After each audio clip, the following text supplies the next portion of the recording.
Hello, everybody. Welcome. Welcome to our Freelancer Fair. Thanks for coming here today. So, hello. Come say hello to me. Let me know where you're coming in from. Hello, Kalindi, Vicky. Hello, Bina. Nice to see you all. So, welcome to the Topcoder Freelancer Fair and for being here to celebrate International Women's Day with us here at Topcoder. I'm so glad you decided to join in. My name is Jessie D'Amato Ford, and I am the Senior Director of the Global Community here at Topcoder. I'm excited for the wonderful folks we have lined up today to offer insight, tips, and true inspirational stories. The Topcoder community is our greatest asset here. We rely on our global community to help solve problems every day, and in return, we make it our mission to provide opportunities to encourage our members to learn, earn, and connect on our platform. Our Freelancer Fair is a big part of that. Before we officially get started, I would be remiss if I didn't take a few minutes to acknowledge what is going on in Ukraine. And at Topcoder, we are always sensitive to what's happening in the world, and we truly care. With the help of the Brackets Club, a nonprofit organization, our community has come together to provide assistance to our community members in need in the Europe region, regardless of their nationality, their activity on the platform, how high their Topcoder rating is, regardless of all of that. When things get tough, we do come together to help one another. Our promise to our community is that when times are hard, no matter where in the world you are, we will try to lend a helping hand, and we'll also continue to share and promote opportunities. There's always someone out there that needs to earn an income, that wants to grow their skills, or needs a place to go for encouragement, camaraderie, or connection. You can count on the Topcoder community. We're always here for you. I encourage you to reach out to me or anyone on the Topcoder team if you are in Europe and need help. We have people and funding, especially for our freelance community members. I encourage you to reach out to me or anyone on the Topcoder team if you are in Europe and need help. We have people and funding, especially for our freelance community members. I mean it. Reach out. At the end of this event, please join the networking lounges to learn more about the Brackets Club, to ask for help, or to offer help. During our event today, I empower you to ask questions in the chat, join our networking lounges after our talks, and think about how these stories can directly relate to you. At the end of our event, I'm hoping you'll have come and have learned something truly valuable. Okay? So let's get started with our agenda. First up, I'd like to introduce you to Lily Fogel. Lily is Topcoder's resident interview expert and the founder of Impressive Interviewing. As a certified employment interview professional, her interview preparation service has helped hundreds of her clients and many of her 30,000 TikTok followers in getting the job they want and deserve. Lily's interview expertise has been featured on LinkedIn, Monster.com. She is passionate about the potential of interview skills to transform lives and careers, and has been devoted to helping our Topcoder members give their best interview performance. So we're so honored to have Lily here. So thank you, Lily. Come on up on stage, and we look forward to hearing all of your amazing tips today. Thank you so much, Jessie. And I just want to start by acknowledging that every time I come into one of these Topcoder spaces, I'm always kind of blown away by the commitment that the Topcoder team has to the success of its members. And I know that Jessie and Corey Whitcraft and her team have been working tirelessly for the last few weeks to bring you today's event. I'm super excited to be a part of it. So let me pull up my presentation and we'll get started.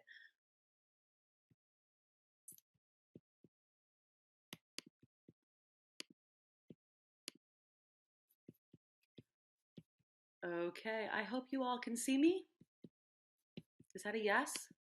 Can you all see me? Yes? Okay, good. Okay, my company is Impressive Interviewing. My expertise is behavioral interview questions, helping my client get the gig. And one of the reasons why I am so excited to be here today is because we're talking about interviewing with confidence and power. And I thought that this was a particularly relevant topic for an event celebrating International Women's Day. So whenever I teach a class, or a workshop, one of the first things I ask everybody in the room is, what do you think makes someone good at interviewing? And I hear a lot of different things, but there's always one word I hear more often than any other word, and that's confidence, right? We all understand that confidence is really important in a gig interview or in a job interview. And most candidates understand that looking confident, feeling confident, and being perceived as confident is important to their success in that interview.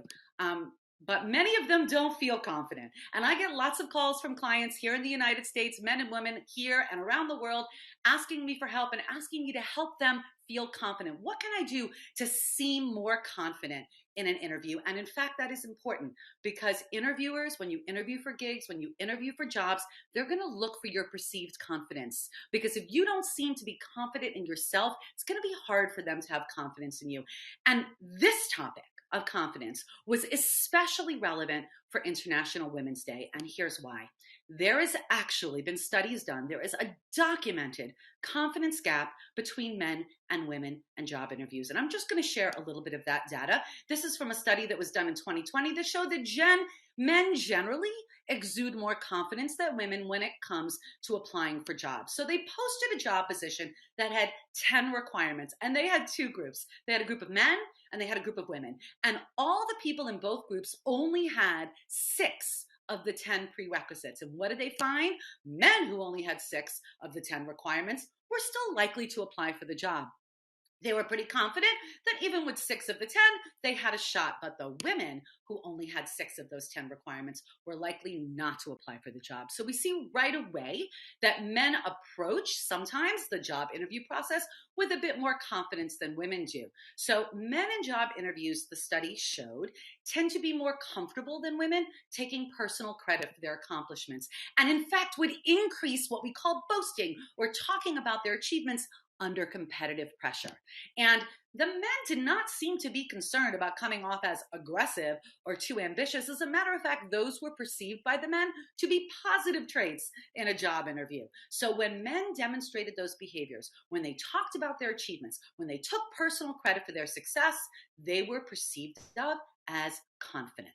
Now let's talk about what the study found about women. They found that women were much more uncomfortable talking about their successes, and they were much less likely to take personal credit for their accomplishments. And this is key, women versus men were much more likely to couch their achievements as the result of teamwork. And as a result of those behaviors, women were perceived of by their interviewers as less confident. But there are real reasons why women might be uncomfortable talking about their successes. Here's a study that was published in the Psychology of Women Quarterly.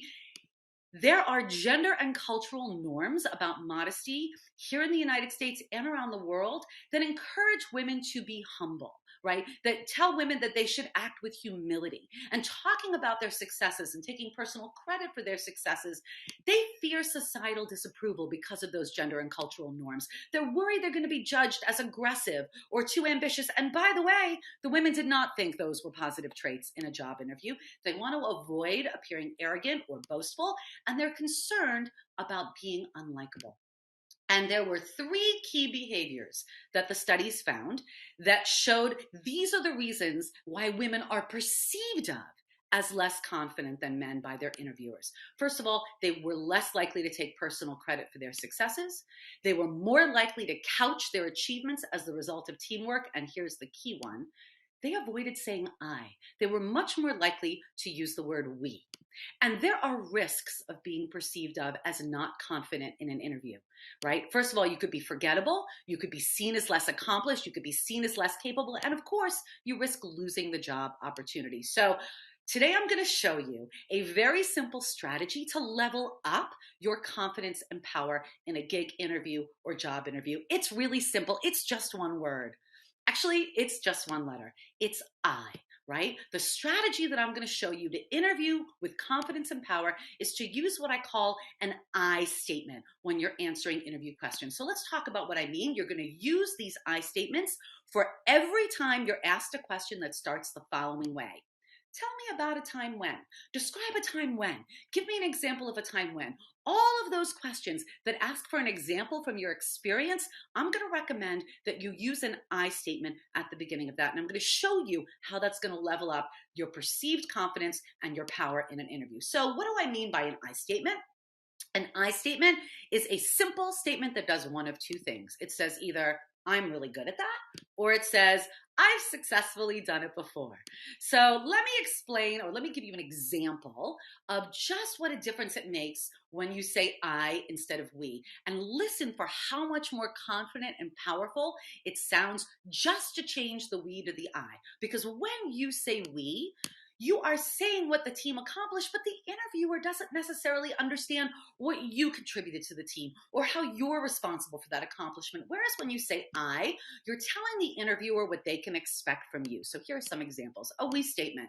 So you're giving an example of solving a problem. At the end you say, and our team was able to solve the problem. But the interviewer hears that and they think, well, the team did, but does that mean you'll be able to? Whereas an I statement would say, I have a proven ability to solve difficult problems, and now the interviewer knows exactly what they can expect from you. Here's another example. We statement, we always delivered products on time. Okay, but does that mean that you can? An I statement, much more confident, much more powerful. I have a successful track record of delivering products on time. One last example, we always made sure the client was satisfied. Listen to how much more confident and powerful it is to say, I always provide excellent client service. Let the interviewer know exactly what it is you're good at. So an I statement says, I'm very good at it, or I've successfully done it before, and it uses the word I, or you're talking about yourself, not we, not the team. It's I, it's my strength, my ability. And a good, strong, confident, powerful I statement has two other qualities. First of all, it's specific about what it is you're good at or you've done before, and it's strong. So what do I mean about strong? Let's look at the difference at I statements, one that's kind of weak and one that's really strong, and just pay attention to how much more confident it sounds when you're strong. Here's a weak statement. I know how to use X program. Maybe you're interviewing for a gig. They want you to be able to use a particular program. I'm calling it X. And you say, yeah, I know how to use that program. But now listen to, I'm an expert at using X program. Much more confident, much stronger. Here's another example. Let's say you're interviewing for a gig, and like many of them, you're required to collaborate. They want somebody with good collaboration skills. So you say, I'm good at collaborating with others on a team. Okay, that's great. But look at how much more confident it sounds when you say, I excel at collaborating with others on a team. One last example. They want you to know XYZ, whatever it is. I'm not a coder. Front-end development, back-end development. I understand XYZ. Okay, you understand it. Here's the same thing, stronger. I'm highly experienced with XYZ, whatever that is. So we want our I statements to use the word I, we want our I statements to be strong, and we want them to be specific. Here's what I mean. You're going to interview for gigs, and this is a very common skill that a lot of them will ask. They want communication skills. So you might say, it's strong. I have excellent communication skills, but it's not specific. What exactly is it that you're good at? I don't know. Communication skills mean lots of things. As the listener, I'm not quite sure what you bring to the table. Listen to how much more confident it sounds when you're specific. One of my strengths is explaining complex concepts simply. That's a communication skill, and you're being really specific about what it is you're good at. Here's another one. I'm especially good at persuading others. Maybe you have to persuade a client to see things a certain way. Or I pride myself on creating engaging client presentations. So when you're specific about what it is you're good at or what you have experience doing, you're upping the level of your confidence and your power. Here's another example. A lot of gigs you're going to interview for might require leadership skills if you're managing a team. A strong I statement would be, I am a great leader. But what exactly is it that you're good at? That could mean a lot of things. Let's listen to how much more powerful and confident it is when you're specific. My superpower is motivating my team, or I'm an expert at delegating the right task to the right person, or I'm a big believer in consistent communication with my team. Now they know what makes you a great leader. You've told them very specifically what it is they can expect from you and what you're good at. So a confident and powerful I statement has three qualities. It's about you. It's not about the team. It says I or my, right? It's a I statement. It's strong. It's not weak. And it's specific about what it is you're good at or what it is you have experience doing. So I'm going to offer you a tool right now. And I want to recommend that you take 10 or 15 seconds and see if you can identify a few I statement starters that I'm going to offer you that you'd be comfortable with. Here they are. These are just starters that you can use for an I statement to help you start your I statement with strength and power to try to level up the perceived confidence that you have in an interview. And I understand not everyone is comfortable saying my superpower is, but maybe you're comfortable saying my specialty is, or I'm very experienced with, or I have a proven ability to, or I'm a pro at. So take a moment and write down 2 or 3 of these sentence starters and use them. Practice using them. Get comfortable using them for your next gig interview. So the strategy to interview with confidence and power is to use I statements at the start of your interview answer and then follow up with the example. So here's an example. Let's say you're asked a question. Tell me about a time you successfully led a team. Very common question if you're interviewing for a position where you're going to be leading a team. Before you launch into that example, before you do, give them an I statement that's strong and specific. One of my strengths as a leader is keeping my team highly motivated. I'll give you an example and then launch into your example. Here's another one. Tell me about a time you had a difficult client, right? Common question because you might be dealing with a difficult client. Before you give them that story, give them the I statement. I pride myself on exceeding client expectations and leaving clients happy and satisfied. Here's an example, and then give them the example. One last one. Give us an example of an obstacle you overcame. Tell us about a time you overcame an obstacle. You're going to give them that story, but before you do, give them that strong, confident I statement. I'm the kind of person who always persists in the face of a challenge. Here's an example, and tell them the story. So use I statements at the beginning of your interview answers, particularly when you're asked questions. Tell me about a time when, give me an example of a time when, to interview with more confidence and more power. Level up your confidence and power by using an I statement. I'm Lily Fogel. My company's Impressive Interviewing. You can find me at www.impressiveinterviewing.com. Thank you so much, and I'll turn it back over to you, Jesse.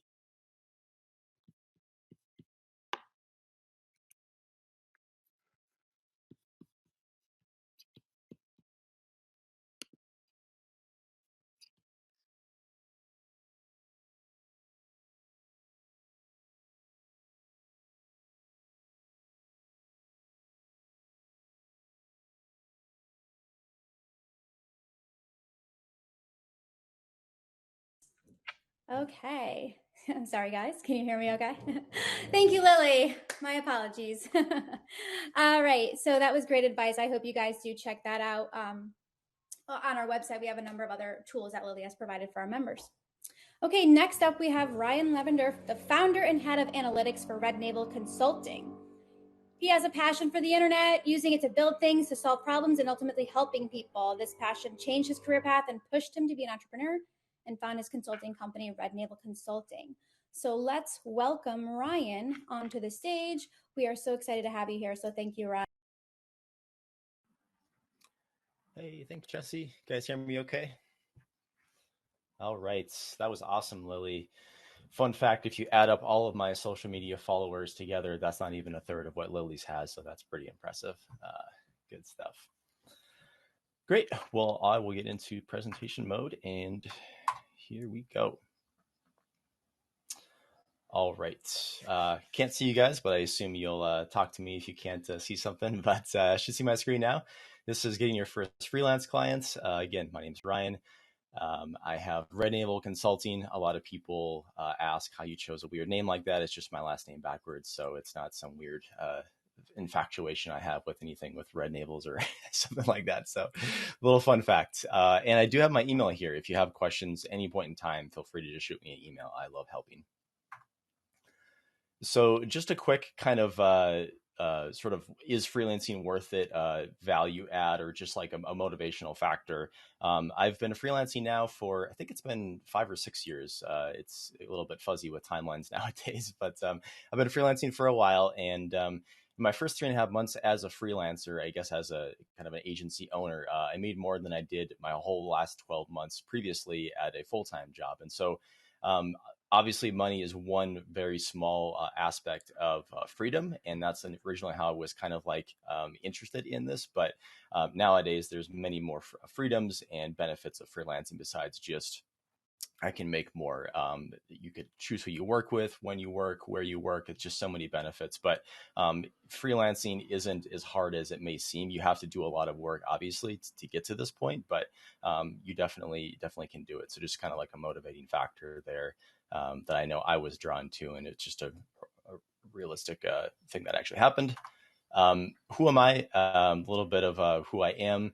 I usually know what I'm talking about in the fields of, I have to do some work on some niching down, and we'll talk about that later. But conversion rate optimization, measurement, they're kind of very closely related, knowing your website analytics and your numbers, SEO, and content strategy. And I mainly work with software and e-commerce businesses. I've written some stuff around the internet, so I do know what I'm talking about. And I like to teach whenever I get the opportunity to do so. Supermetrics is a data tool if you're in that space. I've written some blogs over there, taught about Search Console for measurement marketing, and taught to a group of content marketers on how to use regex and spreadsheets. And so love the opportunity to be able to teach when I get to. I just don't get to do it as much as I want to. So here's a 4-step framework that I just kind of made sense to my mind of what it came to mind of how to find your first freelance client.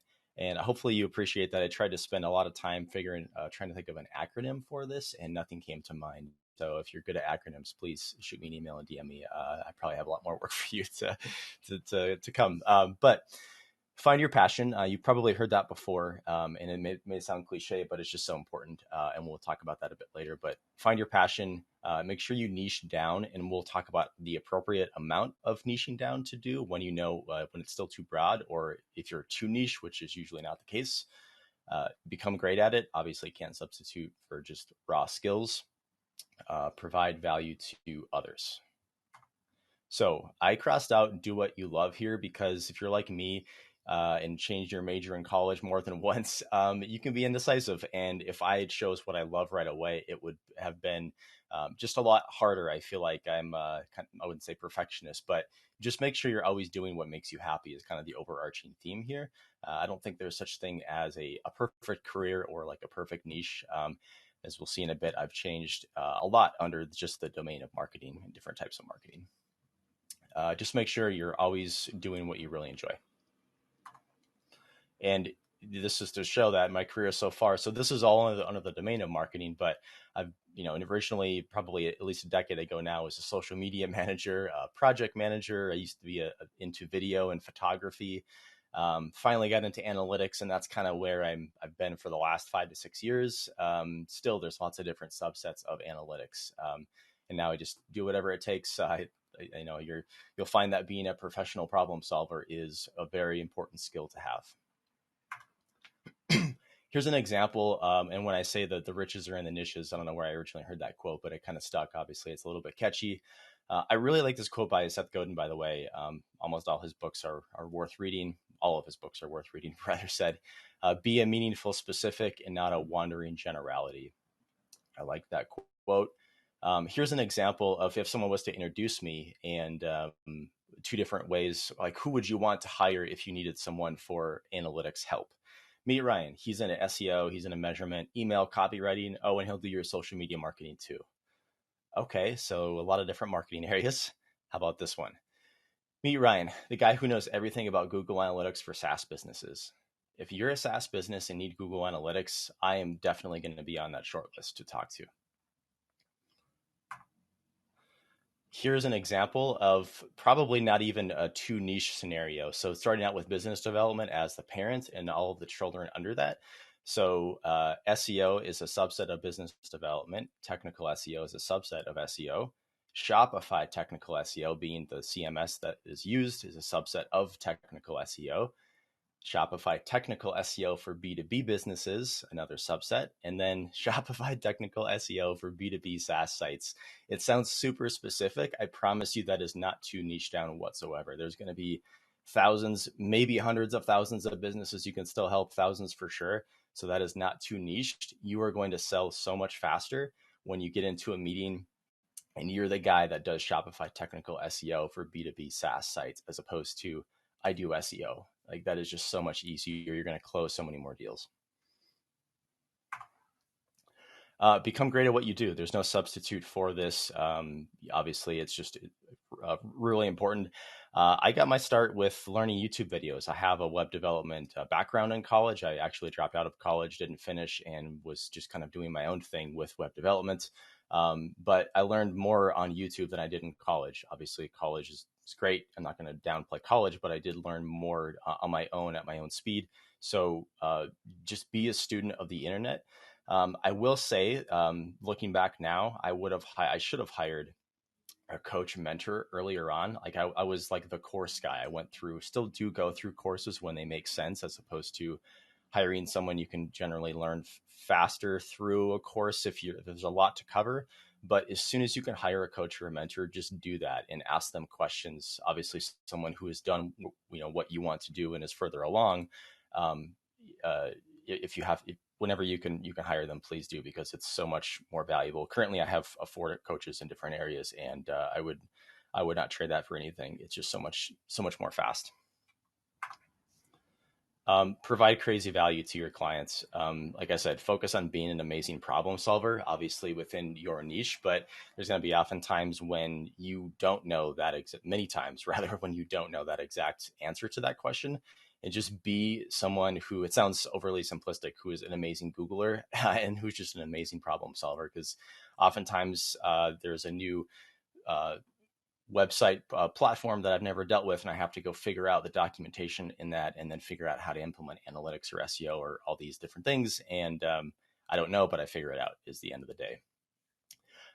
Going back to not worrying about the money, like the money will be there if you help enough people, with Dave Ramsey's quotes. If you help enough people, you don't have to worry about money. I do like that, and that's very much true. Focus on providing the value, and the money will take care of itself, basically. And be the guy or the girl in your niche. So what comes to mind in the analytics space, there's this guy, his name is Simo Ohava. If you Google anything on like complicated analytics problems, like he just comes up, period. He is we'll talk about communities here in a second. He is just the guy that has answers to all of these questions. And it's just amazing. Like split second, whenever I have a question, I think of his name, and I go directly to his site nowadays. So you may not be the top one, but be one of the top ones in that space. That will be a way to be known for something like that. And this sounds a little bit odd, like work for free. I put find smart opportunities. You don't always have to work for free.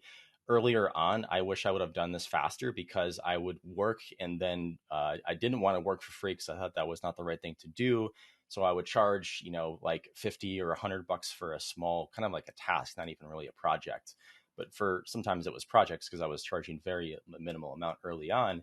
And that wasn't the best way to go about things. If you think about Robert Cialdini, a famous psychologist's quote here, humans feel obligated to return favors even if the favor was unwanted. So obviously make sure that they need the help that you're going to provide them with something. But if the goal is to not do project by project work, or whatever your goal is, just make sure that you are showing your value, and you have the opportunity to work for them long term or with multiple projects, and be direct about this. I'll show an example here, I think in the next slide, of what usually happens with this. They'll usually either hire you directly if you do work for free, and say you did a good job, and don't be afraid to ask for this. Also, be like, if you like what you did, I would like to work for you directly on whatever project basis kind of scenario. They probably know people to refer you to. Like if you have other friends in the space, I would love if you recommend me to someone else who needs my services. So that's really important to think about too. Just ask for someone who they may know.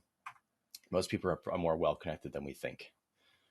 And so this is talking about that. Just be direct about this. Don't don't message them in a small fashion or whatnot. Make sure you maybe even have a meeting and say hey, I hope you like this. Let's review what I did for you.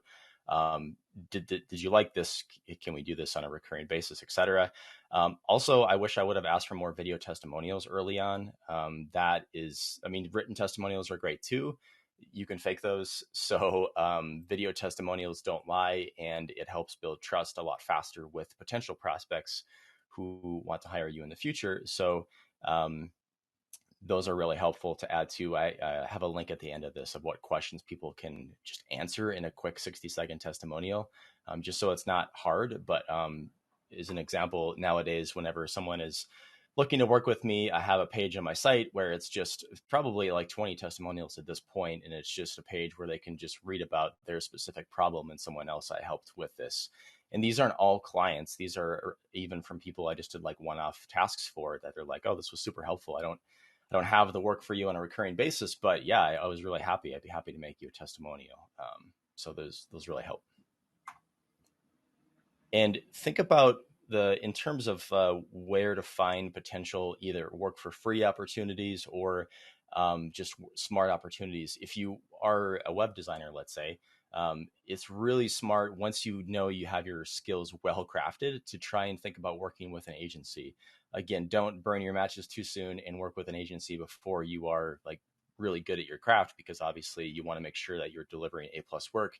But if you are well crafted, and you are ready to try a test project for an agency, obviously, if you do a good job with one of their clients, you could have many of their clients, right? So it's a really smart way to think about working for kind of a lead fountain, if you will. Entrepreneurs be in the same bucket. And again, going back to the providing value, it's not just providing value for obviously your existing clients or prospects, but in order for someone to be an existing client or a prospect, they're probably going to find you in communities. In terms of the SEO and analytics world, there's a community and a Slack community called Traffic Think Tank. It is a paid one, but there's, I think, 3,000 people in there, and all of those people I could sell to. Like, they're all very, very relevant. So don't just think of big communities. Try and find the ones that are very high quality. And there's all these sub channels in there. There's like a website analytics sub channel. There's like a mobile analytics sub channel. There's so many different sub channels, but it's so easy to provide value in there. And so Slack groups, LinkedIn groups, Twitter threads, that's kind of my space. It could be Facebook groups for you, etc. But lots of different places to just, again, be that guy or that girl in that niche that answers questions. And this is a place to connect with me. If you just go to rednavel.click/freelancer, you'll just get redirected to a Notion board. And I just have a link to the slide deck and then also just some resources there should you want those.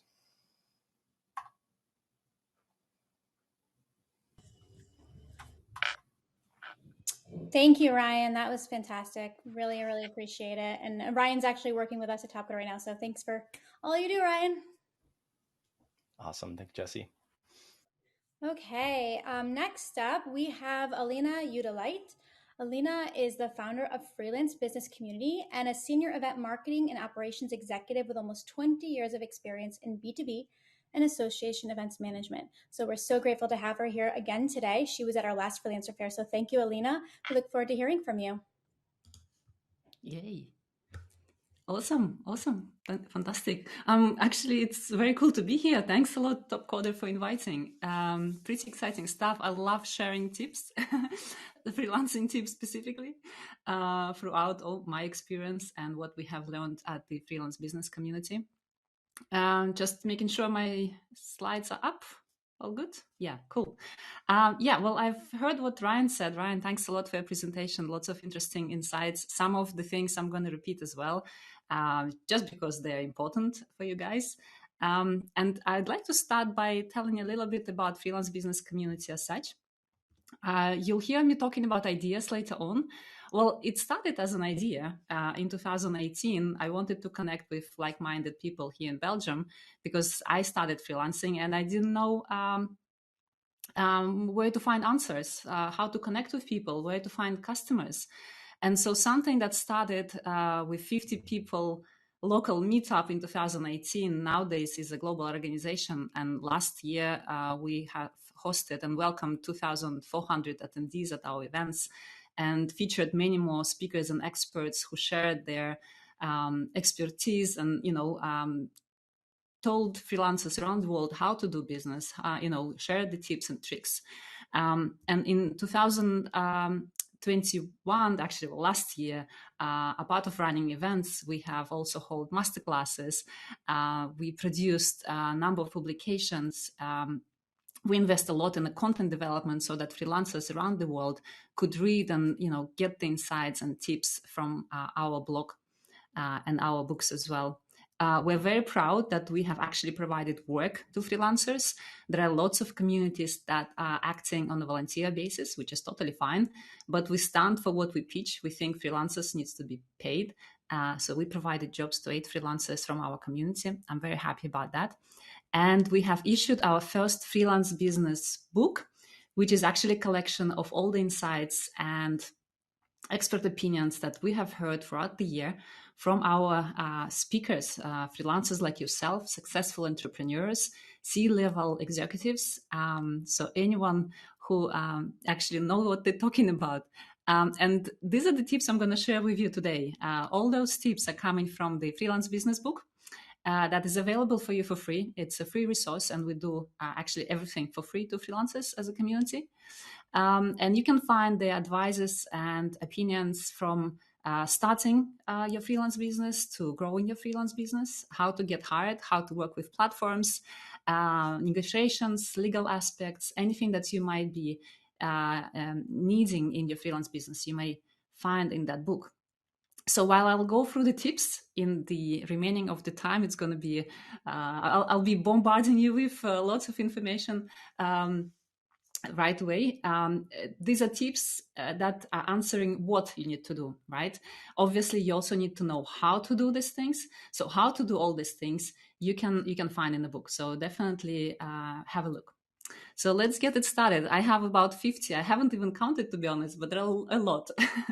There is no particular order as such in them. I know that I'll start with tips for those who are just starting freelancing, right? If you're in a switch period, like you're still working and you're considering freelancing, or maybe doing both at the same time. So I'll just start with the start. And the first one I'd like to mention is that you don't need to burn your bridges. This is my mistake, actually, in many occasions, as you think, oh, you know what, I'm starting new life. Okay, forget about relationships that I've built before. Ciao, goodbye. So one of the biggest advice I'd like to give you is don't do that. Even in a conflict situation, try to resolve it as peacefully as possible. Very strange to say that in the world situation that we are now. But yeah, don't burn your bridges. Think as an entrepreneur, if you're starting, you have to understand that your mindset has to be different. Nobody's going to tell you what to do. You have to figure it out yourself. You're actually the one who has to tell what needs to happen to your customer. Create a safety buffer. They tell normally 3 to 6 months. So save this money in case you're just starting, because you never know how quickly you may get your first customer.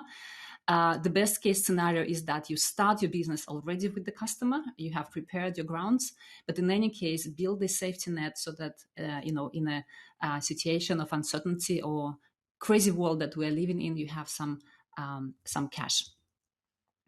Before you start, or even if you're already in the process, figure out everything what concerns your business form. My mistake, for instance, was that I formed my business in a slightly different in a different entity, considering my family situation and many other aspects.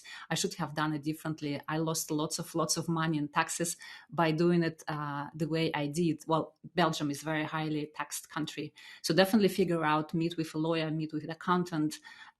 Even if you're in the process of freelancing, you have already established, but things are changing in your personal situation, consider consulting with people who can give you a good advice and save you money. Build partnerships and your network. Another mistake I can share that I've done in my professional life, and actually concerning freelance business community, is that unfortunately in 2019 I had to split with my partner, and that partner was doing just one thing. She was building her network while I was working on infrastructure for the organization. And once the split happened, I lost all the network because I wasn't deliberately building that, thinking that I have another party to take care of that.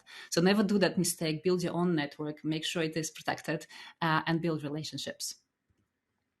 What value do you provide? What is your value? Once you have formulated for yourself, it's easier for you to pitch to your customers and actually find customers who would like to work with you. This should be like blinking red over communicate with your customers. I won a customer, a very big project, just because I was talking to him all the time. Every single detail I want to clarify. I was on the phone with him almost every day. He liked that. Probably there are customers who would not like to be bothered that often, but he really liked that because I wanted to take care of all the details for him. Over communicate with your customers on every subject and aspect. Research, know your domain so well that you can be an expert. And actually, research never stops. You're constantly researching, you're constantly looking, analyzing, and making sure you understand the market around your professional sphere. Work on your soft skills. Communication is one of them I mentioned, but there are many others like negotiations, emotional intelligence, empathy. There are many soft skills that you can develop that will only benefit to your business, because the better we understand people around us, the better we can build relationships. Show your expertise. That is actually one of the biggest advice from one big expert. And by the way, if you go on our YouTube channel, you can find lots and lots of those sessions there that you can rewatch. Build your authority by constantly talking about what you do. But we'll talk about later exactly how you can formulate that. Well, talking about payments, if possible, do not accept late payments and never work without a prepayment. Perhaps platform works a bit different. You're more secure there, but if you're outside of platform, make sure you have payment comes on time. There are situations when freelancers here in Belgium, for instance, I paid 75 days later, which is unacceptable because you already have to pay tax on invoices you issued and the money have not arrived yet on your account, which can be very damaging. And never drop your rates, no matter what. Whatever they tell you, whatever they promise you, raise them instead.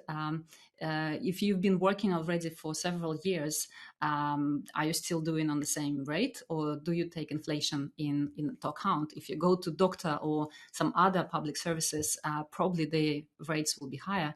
And all the infrastructure that you have to pay for your house, for instance, probably cost much higher than 3 years ago. So definitely don't stand on the same rate forever. I save money, probably repetition, but definitely very important. Another mistake that I've made in my life. There are some formulas to do that. Some recommend to split your incomes into 3 parts, depending where you live and depending on your tax rates, obviously. So yeah, 1/3 goes into savings, 1/3, for instance, in taxes, and 1/3 into your operational cost, for example. Show up on social media. This is debatable. I know excellent experts who are not on social media but still earning a lot and having a very good life. So it's really up to you whether you want to show up on social or maybe in some other channels, for, whatever is available for your line of work. You have to remember that as a freelancer, you carry different hats and you have to perform different roles within your small organization, right? And each of those roles have different capabilities and different skills that you need to possess. So it's very good to know what you're good at. And if you're not good at finances, for instance, seek for help somewhere else, because if you drop that ball, it's obviously going to be very harmful. The same for sales and marketing roles and many other that comes along. So get to know yourself, which also means not only know yourself as a professional, but also know yourself as a person, because we have different personalities, believe it or not. We have inner critics, we have children inside ourselves, we have moms and dads and many other characters, and each of them are playing different roles and behaving differently. So if you know how you react on certain things as a child, as a father, as a parent, or as a critic, you may actually better react in certain situations, as we tend to criticize ourselves probably quite a lot. But if you accept the fact that you have critic inside you, it makes it a bit easier. Well, that is the idea thing. This should be also red flashing. So if you have an idea, go for it, because you will regret. There are so many ideas I regret I have not accomplished just because I've never even shared them with people. So one of the things, how to validate your idea, is to share with your network. And if you see people getting around you and teams are being formed and they support it, that means you have to go for it. So never drop ideas. And think strategically where you want to be in 5 or 10 years, and what do you need to accomplish, which people you need to meet on that way, which companies you want to work during that period of time. So, think strategically where you are. One of the biggest mistake of freelancers is that they get into work, right? They get contracts, they get some gigs, and they stay in the same how they call it, the same losing my words, I'm sorry, in the same position, right? They are not moving forward. But if you have this strategic path, you'll be able to proceed much faster. And learn to accept no's, because there will be many of them. And if you get a no, ask the customer why. And once you know why, then you are able to do it better next time. Right, manage your time and energy efficiently.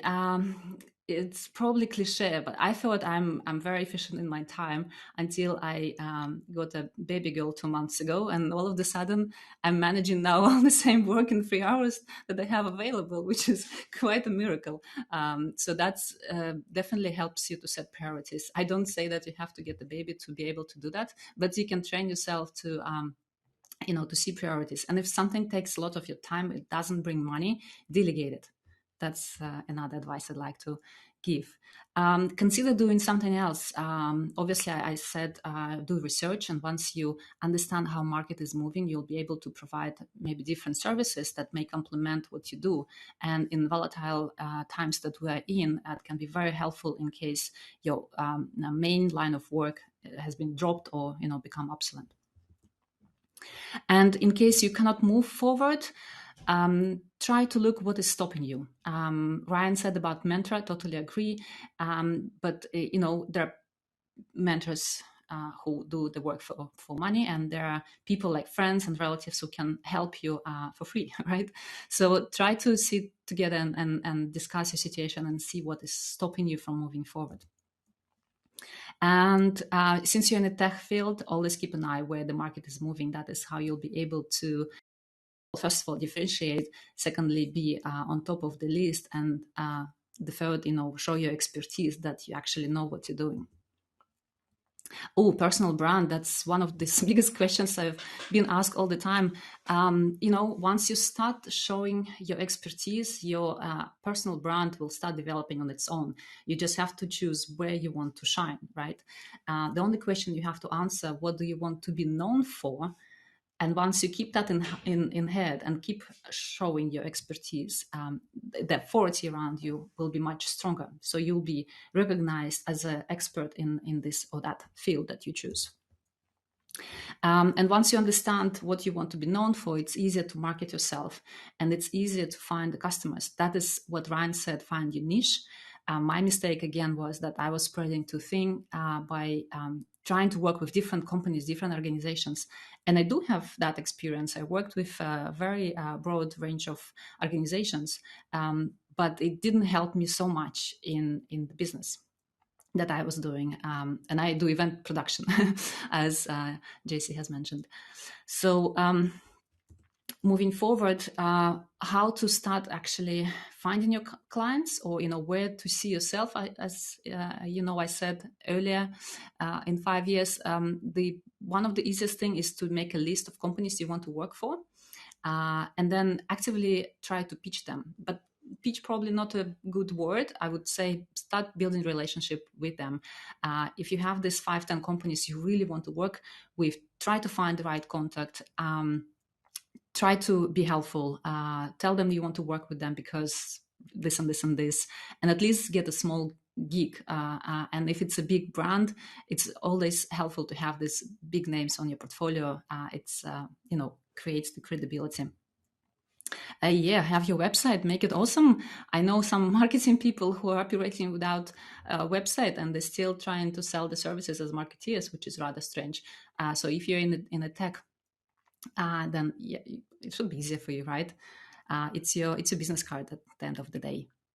Again, since you're in the tech, try to polish your pitch so that it's understandable for a child even. There are so many people who have no clue what you're doing. Try to explain it very clearly so it's easier for those non-techie people to understand. And that may lead actually to extra clients, because if they understand what they do, at the moment they hear a request from someone else, they will be willing to, or it will be easier for them to refer to you. This is how you scale. This is how you grow. Don't be afraid to take big projects. Don't be afraid to work in a team. And actually, I would suggest pitch for bigger projects and then create a team around it. This way, you grow your business. I mentioned already a couple of times, but this is a must. Always have a contract. Never work without a contract. I guess if you're on a platform, it's taken care of you. If you work outside of platform, have the templates ready always. It probably will cost you a little money. Do invest in that, so you have templates ready and you can easily share it with the customer. How many times I meet and I hire freelancers that work without contracts? It's crazy. You have to protect yourself and you have to master the scope of your work, because I'll, if I have time, still share later about the pricing. It's important to have a very well-written scope of work so that your customer is absolutely clear on what you're planning to do. Know your rights, IP rights, because you're developers. Probably you need to know what complications are there for you and for your customer. Know your partner when you go into negotiations, the best alternative, because if you're not prepared, you're probably going to lose. And here we go with the pricing. As I mentioned, I advise try go into project fees if possible for you, because it's easier for the client and it's easier for you. And that's why the scope of work is so important. So if you have described the scope of work as detailed as possible, and then you got the project fee on top of it, it would allow you, first of all, to hire other people to help you on that, and then be more flexible at the same time. But I'll shut up here. I mentioned about being likable, trustworthy, and credible. It stands and never goes away. Consider investing, because that is how you can create your safety buffer. We mentioned social media, but LinkedIn still is the most powerful tool you can use for your promotion, finding customers, finding your network, building connections. So definitely use it. Consider public speaking. So once you start building authority and you become an expert in your field, share it. Never keep it for yourself. Join conferences, share your expertise. This is how you'll be seen as an expert. Or write a book, even if there is something you want to tell. It also will help you gain customers. Do we still have time, I believe? Yeah, a little. Okay, cool. Yeah, this is actually a very funny question that comes from one of the experts that spoke at our events, and he was asking whether you're a bearded dragon or an eagle in sales. As we know, a bearded dragon is sitting between the stones and waiting for the victim, and eagle is hunting actively. So who you are, the one who is actively hunting, or most of the time, you're probably a bearded dragon who is sitting between the stones. Ideally, you should combine both. But as a matter of fact, you don't need to sell. You just have to build relationships. And once you get rid of the sale as such, because it's a fear for many, you will find it actually much more pleasant than just cold pitching. Yay! Now, if you're lacking ideas but you'd like to develop something, go and ask your network. Ask what their problems, what they're trying to solve. Just be curious. And don't be afraid to fail if you start an idea, because that's what happens most of the time, as they say, 90%. But nevertheless, that's how we learn, and it's probably an opportunity for you also. All right, let me quickly go here. Retainer packages might be a great idea for you. There was a great session the other day from one of the experts who grew his business by providing retainer packages instead of working on the projects, which means is that he said, hey, I'll be your resource for a year. This is how much you pay me per month, and I'll do whatever you tell me during that month to do. It was much easier for the customer. So yeah, I'll stop in here because there are much more, but like I mentioned, there are many more tips and tricks you can find in the book. Feel free to connect with us. If you grab a screen, please share with us, tag Freelance Business, and we will say thank you. And if you'd like to connect with me and have questions, feel free. I'm on LinkedIn. Awesome. Thank you, Alina, so much. That was great, and we're so glad to have you here today. Thanks. Okay, so next up, we are lucky to have three incredibly talented folks for some tech talks. We'll kick off with Manning author, technologist, and activist Cornelia Davis to talk about design patterns that run in the cloud. Then we will have another Manning author and SUNY Chancellor award-winning professor Bina Ramamurthy to talk about planetary level systems using blockchain. And finally, we will have Topcoder project engineer Adam Meikle on artificial intelligence and machine learning and how they produce software that performs intelligent tasks. So I'm really excited to get some really great learning out to you guys. So we'll start with Cornelia and kick this right off. Thank you. Great. Thank you so much. And I assume you can hear me. Yes? Can you hear me? I'm a little worried. I'm not hearing back from you.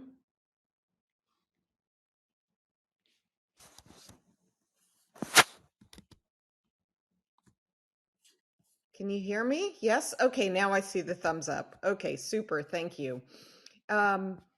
Okay, so thank you so much for that intro. And boy, I'm glad I'm going first and not having to follow those other two things. That's a wonderful place to be in. Because the time is so short, I'm going to jump right in. By way of a brief introduction, again, my name is Cornelia Davis. I am the author of this book, Cloud Native Patterns. I wrote it with Manning. My background is that I've been in software for about 30 years, maybe even more than that. Started my career as a developer. I've had the wonderful benefit of working in kind of leading edge technology for my entire career. I started working in web architectures more than 20 years ago, early days of using the web in business settings. I have been working in cloud native, and what I mean by that we'll see throughout the presentation. But I've been working in the space of building software for cloud, which is a bit different than the way that we used to build software when I first started building software. I worked on developer platforms like Cloud Foundry and Kubernetes for the last, decade or so. And as I said, I've had the opportunity to write this book.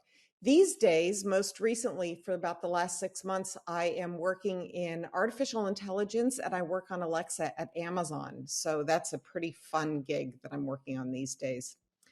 But what we're going to do for the next 13 minutes or so is talk about a bunch of those patterns.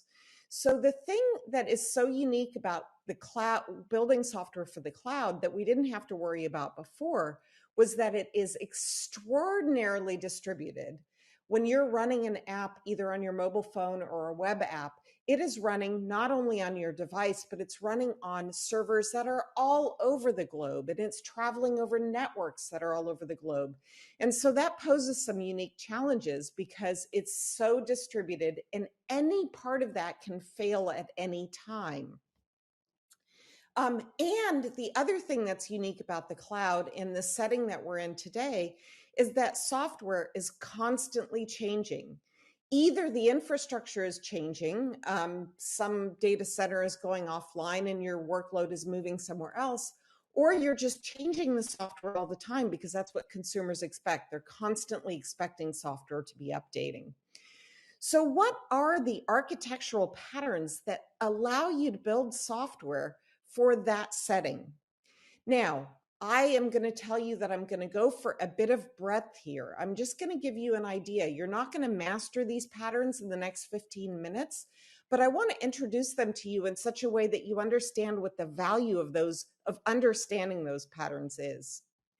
So one of the key patterns is that we build our software in a bunch of little components that we then tie together later on. The term that is most popular for this is using microservices. Now, why do we do that? Well, it allows us to scale our teams. So it allows us to build large software with a bunch of small teams that then can be acting more in a more agile and more flexible way. So we can scale applications and teams. So I can make my application handle more traffic. And again, the team element I talked about. Each part of your software can have independent development cycles. So if we think about Amazon.com, the recommendation engine is constantly changing, whereas the part of the software that displays images for products is probably not changing as dramatically and as often. So you can do that differently. Experimentation, I can experiment on the recommendation engine while not touching how the product catalog is shown. And resilience. If the image rendering software of Amazon.com goes down, that's okay. I can still complete my purchase because the microservices that are dealing with the shopping cart in the purchasing process, those are still running fine. So there's a whole bunch of different reasons. And that's really kind of the core pattern in the cloud is microservices. Now, you don't get that for free because as soon as you break things up into smaller pieces, you have to glue them back together in a whole. And those are the patterns that we're going to talk about in just a moment. And so in the early days of microservices, this article, for example, came out, I think in 2014, was this recognition that, yeah, we have a lot of benefits, but that means there's a lot of other new problems that we need to solve as well. So this is a great article, and you can see the URL is there on the screen. And so the first place to demonstrate where some of that heavy lift is that if you haven't seen it, these are what are called the microservices Death Star. Each one of these, for these three different applications, Halo, Netflix, and Twitter, on the edges of these little circles, you see all the different microservices. And then the lines between them are the connections between those microservices. So how on earth do you manage to keep software up and resilient when you've got this level of complexity in those applications? Furthermore, when we talk about resilience, this here is a screenshot from a Netflix presentation that you can find online. This is the call tree. So I come in and I render my homepage for Netflix. That's starting on the left-hand side, the little point on the left-hand side. Well, that makes some downstream requests to microservices, which themselves make downstream requests to more microservices, and so on. Now, if we take a look at that entire call tree and we want to render that homepage, you can see that there's a lot of dependency in there. So let's make a simplifying assumption. Each one of the microservices that's at an endpoint anywhere in this tree has 5 nines of availability. That means that microservice is available 99.999% of the time. Now let's make another simplifying assumption. Oh, we'll also assume that there's only 100 of them. You can see that there's way more than 100 of them. But the next assumption that we make is that the network is reliable. The network's always going to be there, which I put a URL there to something you should read, which is the fallacies of distributed computing. Number one fallacy is the network is reliable. The network's not reliable. But let's make that simplifying assumption. And you can see that even with that simplifying assumption, by the time I get all the way back to the home page, I'm all the way down to 99.9% availability. Take away some of those simplifying assumptions, and unless I follow some cloud native patterns, my application is going to be down for hours per month and days per year. And that's not a good situation to be in. So what are some of those patterns that we want to apply and to achieve that level of resilience? Well, the first one that I'll talk about is the simplest. It's the simple notion of a retry. When I, for example, am browsing the web and I go to render a web page and it doesn't render, what do? Do I give up and go home? No, I just hit the refresh button. Well, we do that within software as well. If I have a client that is calling another microservice and I never hear anything back, I'm just going to go ahead and try again.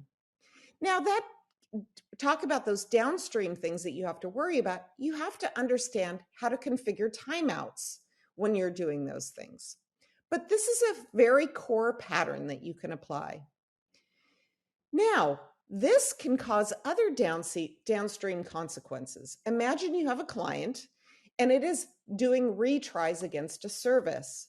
Now imagine you have a whole bunch of clients that have downstream dependencies on a service, and each one of them is doing retries because they're not hearing back, because maybe the network is out for just a moment. The network comes back, and you know what happens? The service at the end gets overwhelmed with retry requests. This is called a retry storm.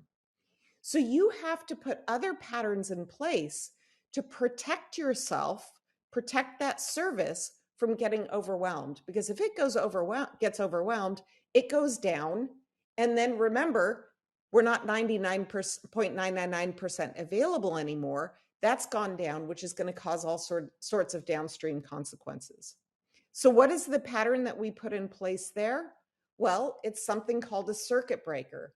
What the circuit breaker does is it says, I'm going to act as a barrier here. And if I start getting overwhelmed with retry requests, I'm going to flip the circuit breaker and protect the downstream service until those retry storms have abated. And so now the downstream service can really just be given enough traffic that only the amount of traffic that it can handle. So that's another pattern that you can put in place. Now, let me take just a moment to let you know that each one of these patterns that I'm talking about, as a software developer, you do not have to implement each one of these patterns yourself. These patterns exist in the frameworks that you're going to be using. For example, in my book, I used the Spring framework. Most of these patterns, there is a library that allows you to insert circuit breakers. There's another library that allows you to immediately do retries and configure retries. So most of these patterns have support in various languages and in various frameworks, but you have to understand the patterns to be able to apply them appropriately. Another pattern that is important is, again, much simpler picture here, but remember that Netflix diagram is I've got all these cascading requests that are going down through the call tree. Well, do I have to go all the way to the leaf with every call? Not necessarily. You can introduce the notion of caches. Now, in the past, we only introduced caches for performance, but what you can see here is that we can leverage caches for resilience as well. So that if I don't hear back from a downstream request, maybe I go ahead and use the content that is in the cache. Because even though in Netflix, maybe I haven't gotten the last 3 times that somebody has rated a movie, the fact is that 8,000 people have already rated it. And so the summary of that rating of that movie, even with those downstream 3 requests not making their way up to my homepage, that's probably okay. Now, you of course have to configure things like what are your expiry settings and so on. Okay, so that's a host of different services that are really, if you will, at the compute and network layer. But I want to talk about a number of other, and I like to talk about, and in the book I talk about patterns that apply at the compute layer, at the network layer. So compute is, I've got multiple instances of an app. At the network layer, things like those retries that I just spoke about. But there's another area that I like to talk about patterns, and that's also in the data layer. So I want to transition to give you a little bit of an overview of the data layer patterns now. Now, you saw this picture earlier where we talked about the microservices. On the left is what we used to have. We used to have everything bundled together into these microservices, which meant that I couldn't individually experiment around each one of these pieces. Sometimes as a software developer, I had to know about this entire monolith to be able to execute, to be able to make changes in that code. So I've had these advantages on the microservices. So I've built the microservices, I've implemented retries, I've implemented circuit breakers. I'm good, right? Well, it turns out that oftentimes this is the picture that we end up with. We have microservices at the compute and network layer. And then when it comes to the data tier, we've got everything going back down to a single database. And what that means is if one of these microservices wants to change the schema in that database, all of those other dependent services might be impacted. So now, even though I have microservices, I've effectively still got a monolith when it comes to updating my software and even the resilience of my software. If that single database is experiencing problems or the network going to the database is experiencing problems, then you're again in a problematic situation. So what do we do to address that? Well, another pattern that is very popular, and if you haven't heard of it, you should look into domain-driven design. I mention it here on the slide, is this idea that these microservices can have bounded context. So I can have multiple microservices, but they themselves are in their own scope.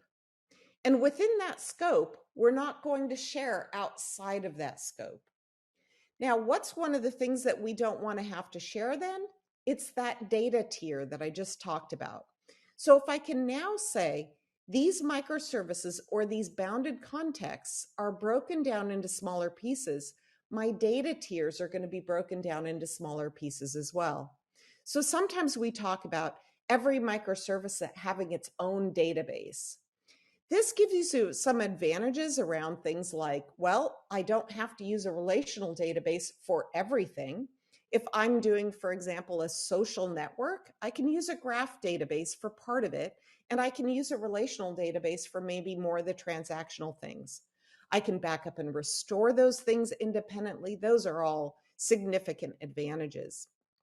Now, of course, anytime you get those advantages, then you have to deal with other issues. Like, how do I deal with overlapping data and data synchronization? I have the notion of a customer over in my graph database, and I also have a notion of that customer over in a relational database. They change something, they change their login, for example, their username. How do I make sure that's reflected across the board? Well, there's more patterns to the rescue. And I'm coming down the home stretch. I'm just going to show you a couple of more. So we're almost done. Again, what I want to show you here is a simple call tree. Down here on the left-hand side, I have somebody who is accessing a web page. And when they make a request to that web page, they're going to make a request to one microservice. That microservice makes some downstream requests in this particular way. And then finally, I get a response back for my web page. So you can see here that there's a whole sequence of things that are happening. 1, 2, 3, 4, 5, 6. All of those call trees have these downstream dependencies. And for the moment, let's assume we don't have a cache up at that upper level. One of the key patterns that benefits kind of the data tier is we're going to turn this on its head.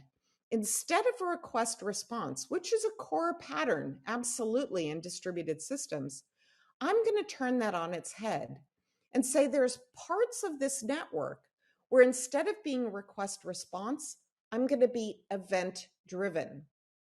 What event driven means is that anytime something changes, let's say down in the lower right-hand corner in the microservice, in the post microservice, they post a new blog post. As soon as that blog post changes, that event is going to propagate from the posts API up to the connection posts API. And notice that I added a data tier there now. So remember, every microservice has its own database. So I've added that database to the connection post API so that now when the request comes in, that microservice already has the content.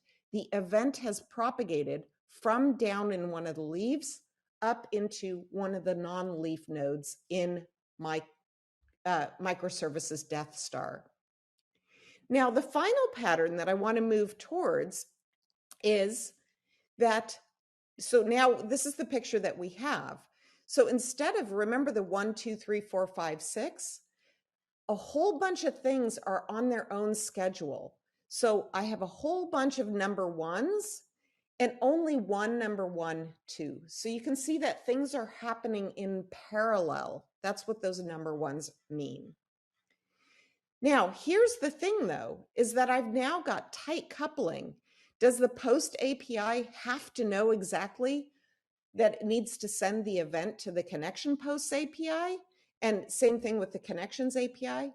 The answer is no. What we do is we introduce another pattern, which is we introduce something that's called an event store, where we send events up to the event store. So the 2 microservices on the right are really just pushing things out to the event store. And then somebody who's interested in those events is a consumer, and that's the purple number 1 here that is labeled event handling. Now, one of the most popular open source projects that implements an event store is Kafka. So if you've heard of that, that's one of the places that you use Kafka. And so now each one of those things can be happening independently. Now, the cool thing is, remember when I said all of these patterns like retries, those little loops you can see there, those represent retries. Do I need to implement all of those myself as a software developer? No, it turns out that Kafka as an event store has implemented many of those patterns that allow you to use it in a cloud native setting. Okay, that was a whirlwind. That was just a handful of patterns. But the reality is that there's a finite list. It's a fairly long list, but what you see here is just a screenshot of the inside cover of my book, both the opening inside cover and then the closing inside cover of all the different patterns that I cover in the book. And we covered about, I don't know, 6 or 7 of them here, but they're all covered here. And the final thing that I'll say, and I'll come back to this, is, of course, I thank you for your attention. But the final thing that I'll say is a little bit about the book. Most of these patterns are pretty simple when you take them independently. The trick is being able to combine them in a way that allows you to build these resilient applications for the cloud. That is what I focus on more than the individual patterns, is the ways that we can combine them all together. So I hope that was helpful. I realize that it was an awful lot to get started with, but hopefully you got your creative juices going. And oh, by the way, happy International Women's Day for all of you out there. And with that, I'll hand it back to the team and maybe over to the next presenter. Thanks so much.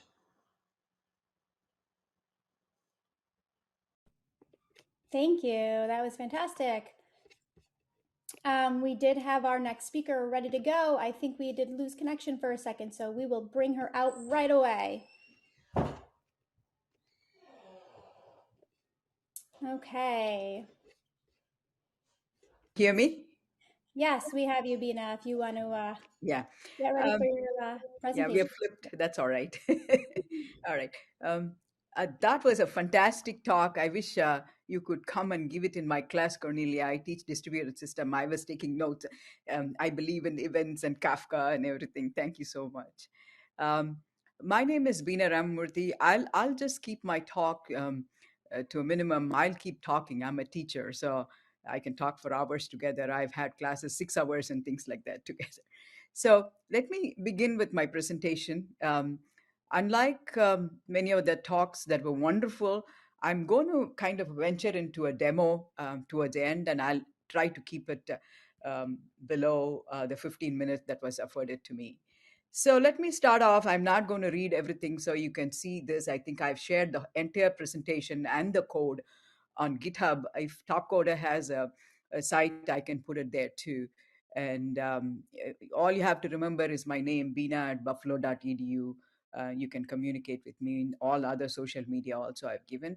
Like Cornelia before, I've also written a book that's available. And again, introducing me, just for the grown-ups here, the coders, I'll be talking about how to, what to do.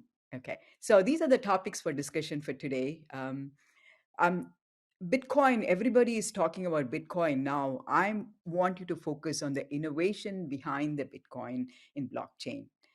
And also, everybody is trying to convert their traditional working applications into blockchain applications. And I want to distinguish between traditional and blockchain applications.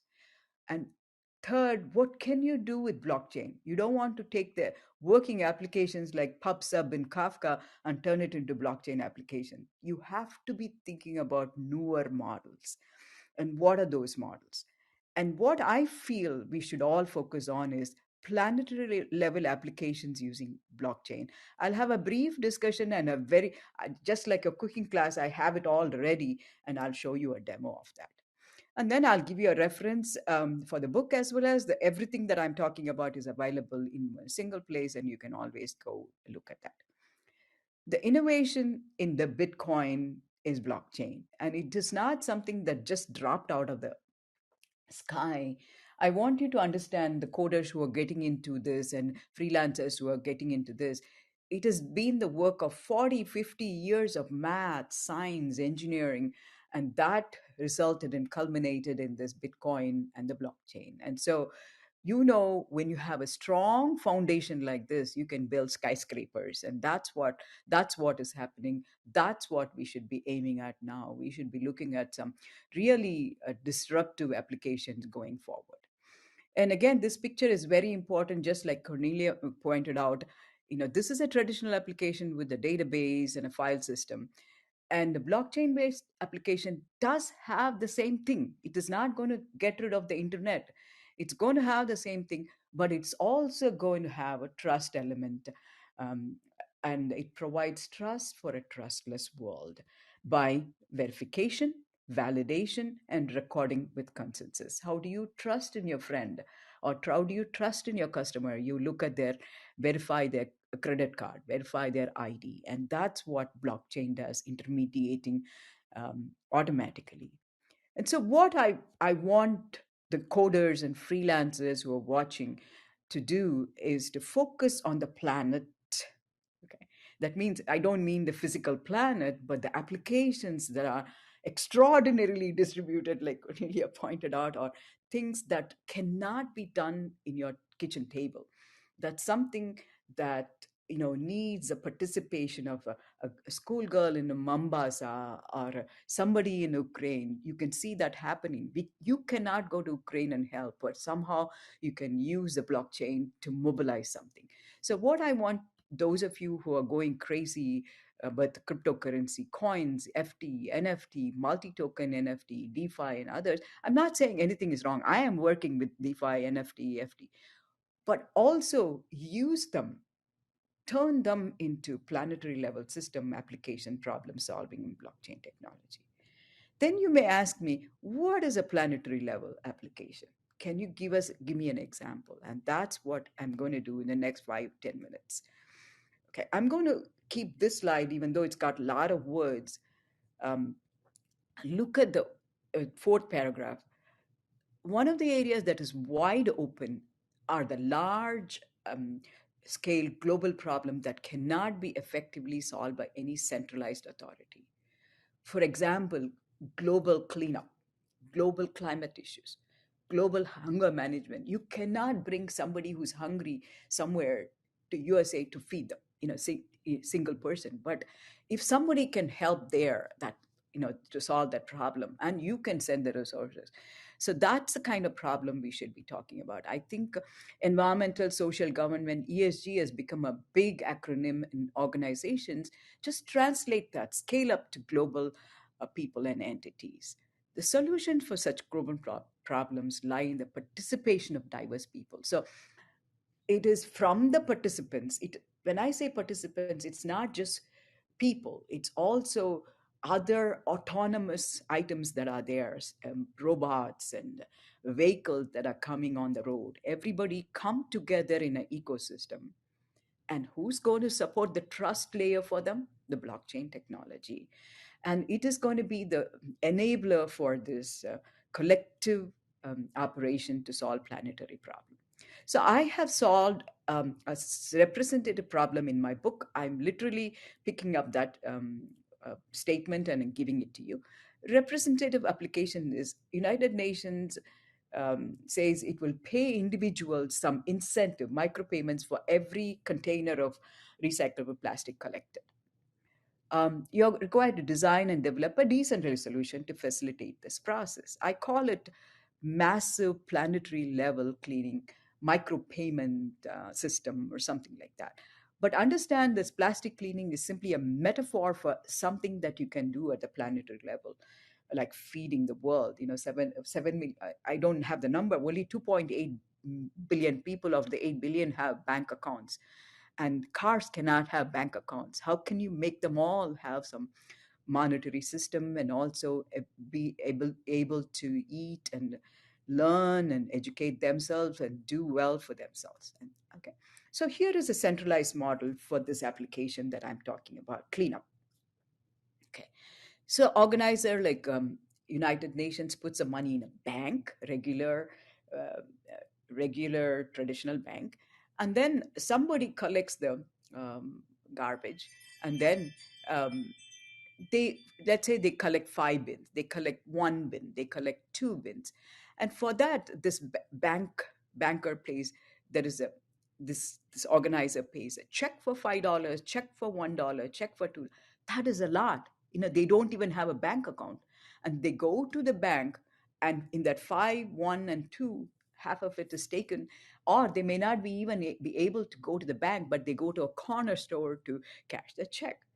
So how can we turn this traditional bank with about 34 or 40 intermediaries before this person pays this person, and this person may not even have an account, into something automatic, something that even a schoolgirl in Mombasa, Kenya can do it? And that's what I talk about in my book.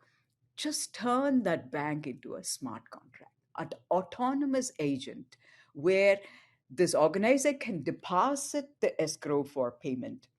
Okay.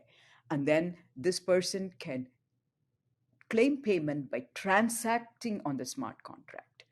And so there are some lot of technologies involved here. I'm not going to go into the details. The only thing that you have to know is that the bank has been implemented by a smart contract on the blockchain. So that does the intermediation, that does the micropayments autonomous. So once the organizer like United Nations sets a smart contract on its way, it can be autonomous. Okay. So with that, I have a bigger picture too, but I think since you can all go through the explanation in my book, I explained some of the operations are done on chain, on the blockchain, and recorded. Others are outside. And I explained what those operations are. Micropay channel is open. This is a little bit technical, but all those top coders, freelancers, you should look at it and understand how you can implement a micropayment system for planetary level application. And I also give a design, just like design patterns Cornelia explained. I provide a design where you can do it. So, and we're also using a main channel and a side channel in this application. And that is very important because the transaction fees on the main channel are very expensive. And so for a micropayment, you don't want the transaction fees eating up the actual payment. And so I've implemented a side channel and a main channel. And that is also a pattern that you can implement. And these are optional. So again, I'm addressing the coders. There is a structure that is needed, just like in any design pattern and design for this application. One is the contract, which is going to be deployed on the blockchain. The other one is application, very nice application front end on Node.js with the frameworks and things like that. Any database, MongoDB or another database, to store the off-chain data, and that the user can communicate with. I just gave some instructions of how to deploy the smart contract and how very, very simple instructions. I have the terms ready to go. I've already deployed them. I'm going to show the demo right now. And this demo is a little challenge because I wanted to try. Topcoder gave me a fantastic stage, and I do this every day in my class with a Zoom, but this is good, fantastic. So I'm going to quickly go into the tool chain, need more information. What are the tool chain? And you can look at, this is about 50 pages of information I'm trying to present in 10 minutes. And so you can always look at Blockchain in Action book. There's an online version, e-version available. You should be able to get that. And also the code for this demo is available with instructions on GitHub and also this presentation. So that is the GitHub link. That is the book. So what I'm going to do now is go to my demo. Just like in the cooking classes, they have the ready cake for you to eat, and that's what I have. I deploy the smart contract. I have everything ready. This is my wallet. This is my wallet, and MetaMask is my wallet, and these are the account. This is the account of the organizer, and account 2 is the worker.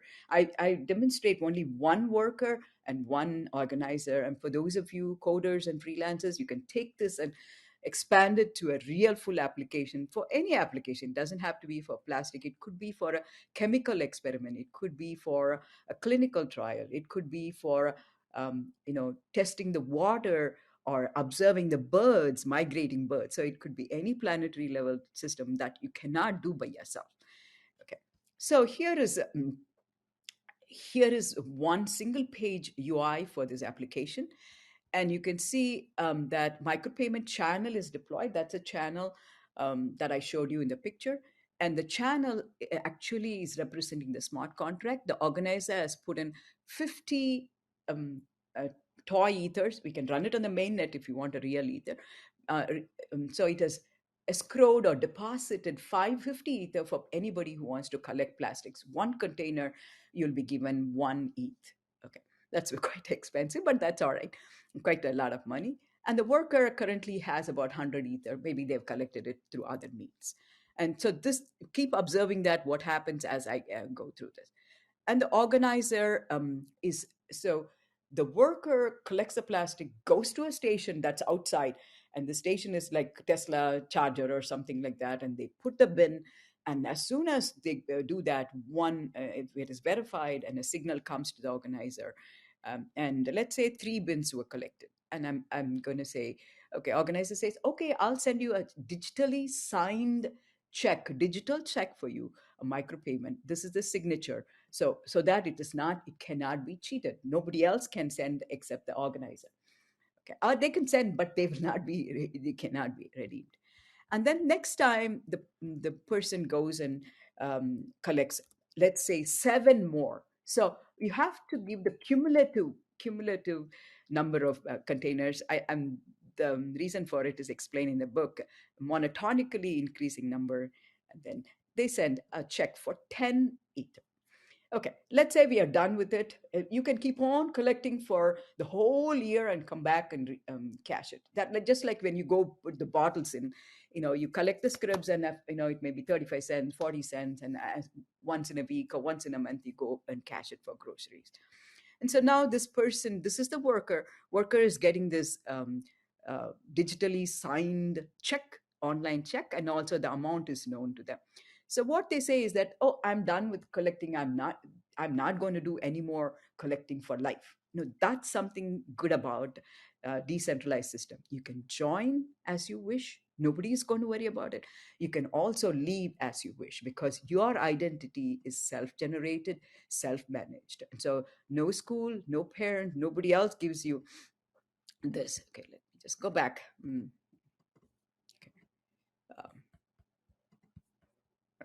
So, okay.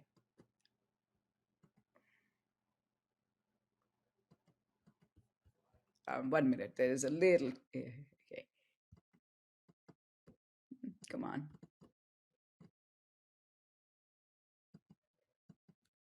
Okay. So I'm going to go, and I have to go to the second address. That's a worker address. I don't know why it doesn't do that. Let me just see. Okay, I need to copy this. Okay, this is the signature. This is the check, or this is the message, signed message. Let me reload. I follow. Okay, and then I'm going to go here. see. Okay, good. I think it needed a reload. And then I'm going to go to the account 2, and that's the worker account. And then I'm going to say, I collected 10, I know. And then this is the signed message you sent, and I'm going to claim payment. And confirm. All these transactions are recorded. Not the signature, the current transaction is recorded on the blockchain as a proof, and funds had been transferred to your account. Did you see that the organizer, the 10 ETH from the organizer went to the worker? You see some little bit of a discrepancy in the numbers, or at least little less. That is the transaction fee taken up by the blockchain. And you can see that in this case, I closed the channel or closed the smart contract, which is not necessary. In fact, I discussed what are all the possible extensions for this little application that you coders and top coders can do. Okay, so this is a working example, and you can use that as a starting point. This is a proof of concept, and take it to the next level. If you want to develop a global application, I can say there's a framework or a model available for you in the chapters 7 and 8. And I also throw it on the cloud, by the way, so that this one is not, but you can always, I used a local version so that I won't get into issues with the cloud latency and things like that. But you can always look at it as a model for you to develop other application. So I'm going to go back to my PowerPoint, or maybe if I have some time, I can show you that. There are lots of moving parts here, as you can see. This was my test blockchain, and also I used a couple of terms to deploy that. On a Node.js, I did a npm start. I already had it. And there was one where I deployed my smart contract and things like that. So all the instructions are available on GitHub. Let me go over to my last page, and then I'll stop. So this is need more information. It's available on GitHub, and also look at the book for more information. I can stop there, and I'm going to stop sharing. Is there anything else? You can always ask me.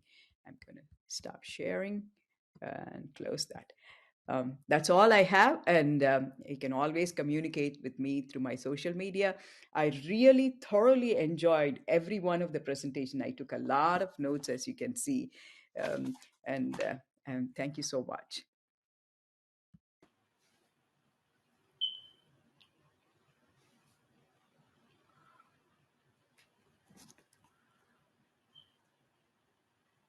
Hi, how are you? Sorry, I can't hear the way this setup is. I couldn't tell what they were saying. Thanks very much. So I'm just going to launch into the presentation here so we can get to the panel. And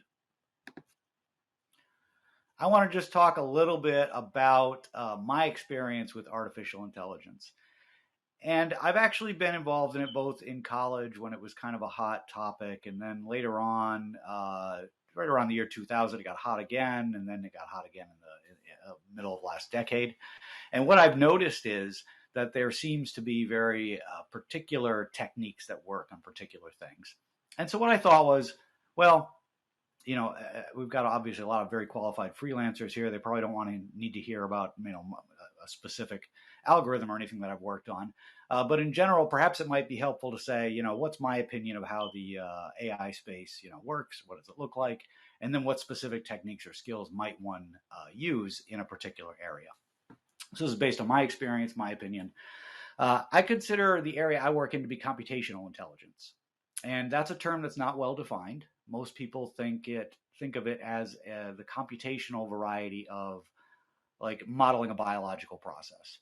I think of it more as smart software that doesn't necessarily have to act like a human. So for example, it could be just a command line interface that runs software that's very smart and does a lot of things, uses a lot of different techniques, but it doesn't necessarily like speak English to you or anything like that.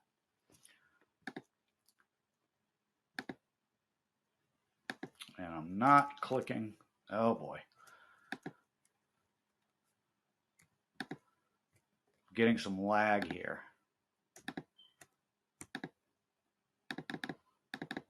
I'm just going to click all the way through.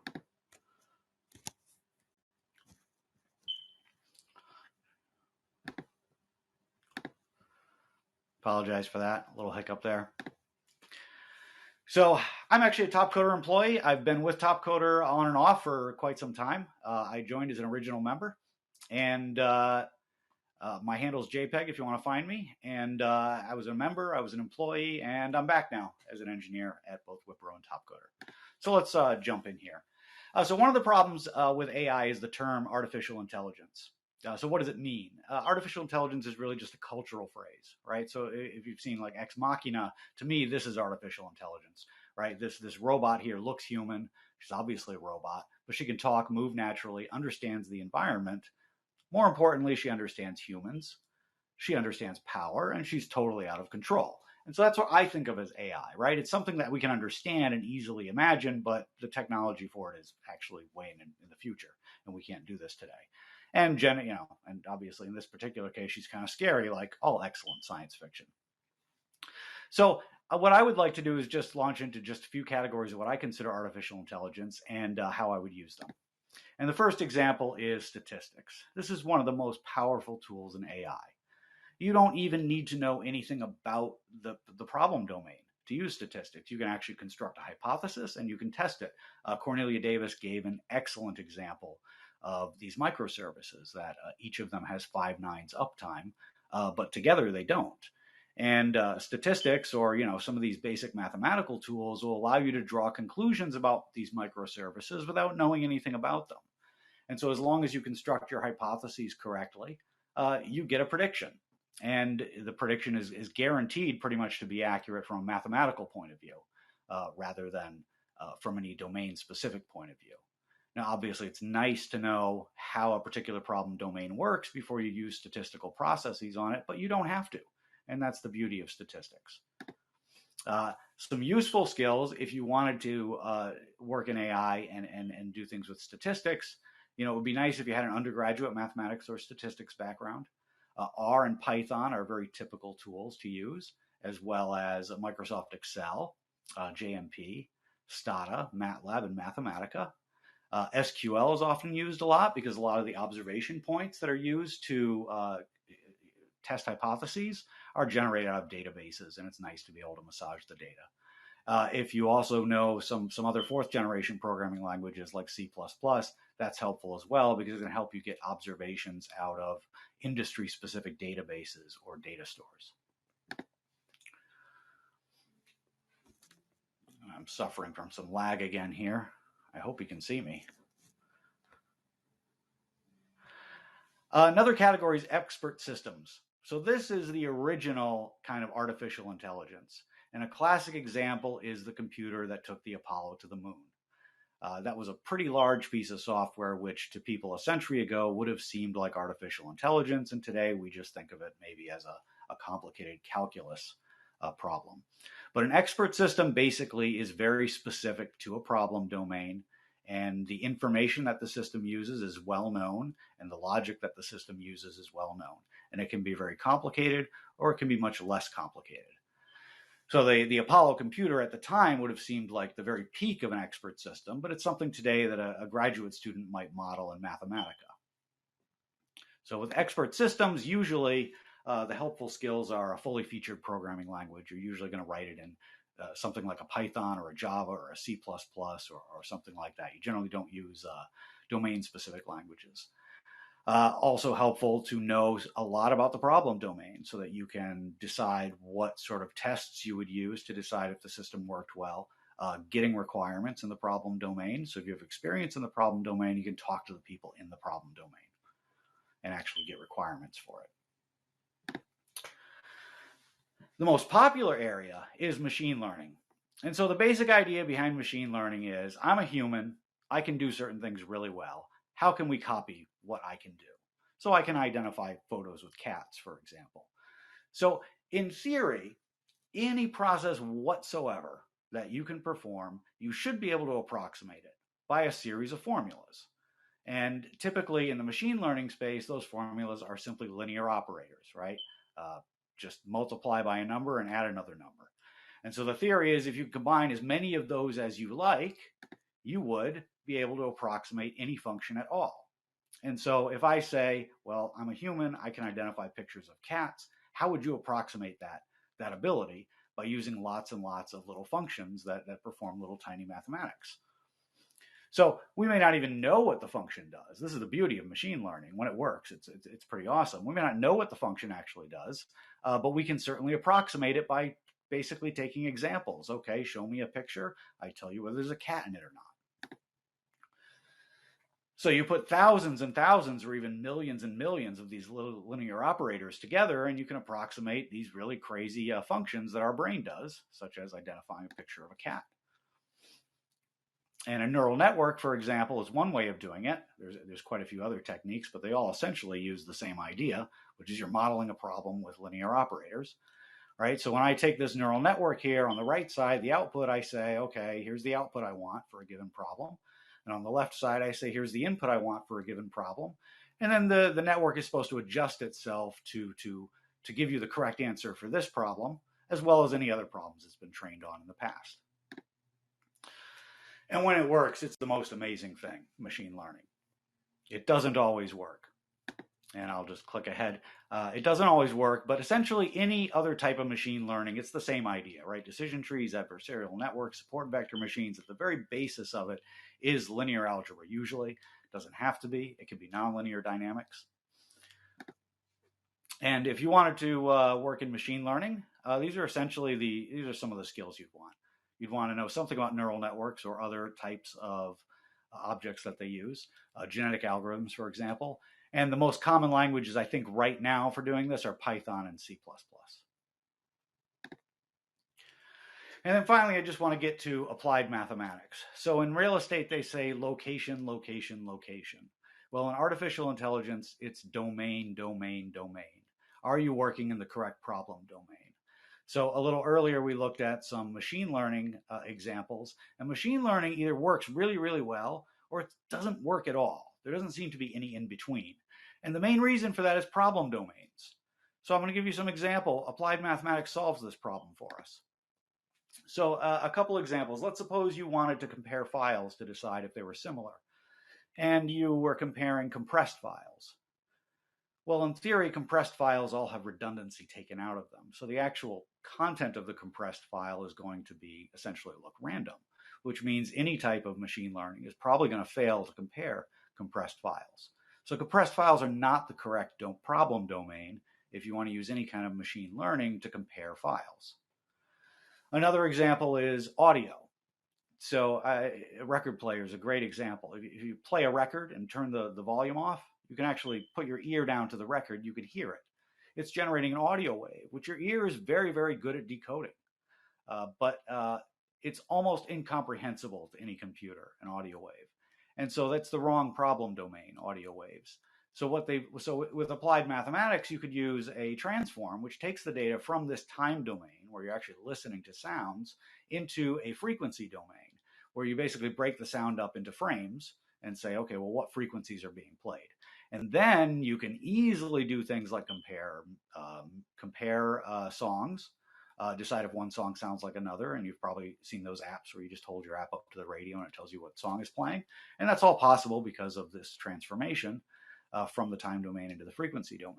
Remember, all of machine learning follows these rules of mathematics and applied mathematics, right? There's only a certain amount of information in any data you're handed. Your algorithms only run a certain speed, and it's got to behave the way that, for example, if you're working on data that comes from a vector space, the data is going to behave like it's in a vector space, no matter what other constraints are placed on it. Skills to work in this area. It'd be nice to have a graduate or undergraduate degree in math or applied math. Most of the people who work in applied mathematics for AI use Mathematica, which often will generate code that can be used in AI systems. MATLAB, same thing. It can generate code that can be used in systems.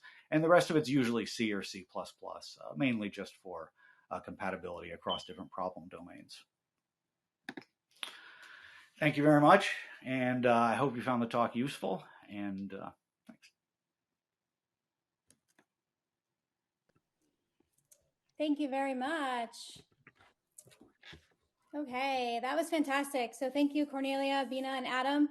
You guys did a fantastic job, and I know there was a lot of excitement with our members. So we're probably going to have to get you back on to do a longer talk with everybody. So please say yes. Okay, so finally, I'm excited to get our panel started to talk about the rise of the individual and stories to inspire. Please welcome our panel moderator, Ashley Steele, the head of business operations at Wipro, and our esteemed panelist, Subha Tadavarti, our CTO of Wipro, Devar Ardalan, the founder and CEO of Intelligent Voices of Wisdom, or IVOW, and Victoria Pere, a Topcoder designer freelancer, a co-pilot, and a community MVP here at Topcoder. Thank you so much, ladies. Thanks for having us. Thanks, Jesse. Thanks for having us. So I'm excited to get started today and speak with our panelists. And as Jesse mentioned, we are going to be talking about the rise of the individual. So I first wanted to bring it to our panel to discuss why they think it is the time for the rise of the individual. We obviously are seeing a transformation in economies and societies more than ever before. And we want to get your take on what you think contributes to that and why now is the time. So I'm going to start with Devar. Let's get your take first. Thank you. Thank you so much. I'm joining you today from London. I'm here visiting my son, and I'm proud to be a woman, a mom. You know, I work at National Geographic. I have my own startup. And I think it's all about the rise of the individual because the pandemic has shown us that we can be confident about our skills, that we can show how we can multitask and, you know, still be productive and really help, you know, make the calls that we need to in order to have a life that has balance, that has harmony. So it's really a moment where as women, we can bring our full selves to the table. That's how I think of it. And I think that the opportunity is now to be confident about every aspect of your, you know, your individuality as a woman. That's what I would say. Awesome. I couldn't agree more. As a new mom of two, I totally hear you on the balance side. So, Subha, we'll go to you next on your thoughts. Yeah, I completely agree. You know, it's interesting. In the last 4-5 years, there is a trend that we've all observed as consumers, consumers of services, consumers of technology. How many of us have felt that the iPhone, the way it's designed, or anything else we consume, whether it's an app that helps you deliver or get food to be delivered to your doorstep, where you felt that it exactly knew what your preferences are, it exactly knew what you needed. And this is all has happened because in the last 4 to 5 years, there has been a trend of hyper-personalization and the idea of creating a white glove treatment at scale. And obviously it's been backed by AI. But what has happened in the last 2 years is that extension of hyper-personalization and individual, catering to the individual or white glove treatment at scale, it has transcended from just applications and apps to serve consumers to even employees. We all experienced, because of pandemic, a complete shift in how we work and the expectations we have of our employees. And that shift from a very non-remote as an exception only mindset to remote always mindset has forced employers to not just be very conducive and accommodating those changes, but also to create the same hyper-personalized experiences for its employees. How do I access benefits? How do I access all my tools that will make me productive, as an example? So as you see, the trends of, you know, catering to that individual has transcended from just consumer-based products to enterprise-based experiences to now employee-based experiences. And I think that's where this whole rise of the individual begins and starts, where employees and individuals and consumers, all of us are realizing that this is where I can decide how I want to work. This is the time where I can, to your point earlier, cater to my home front as well as my work front, create experiences and demand experiences that help me be most optimal, productive, not just in my personal space, but also at my work.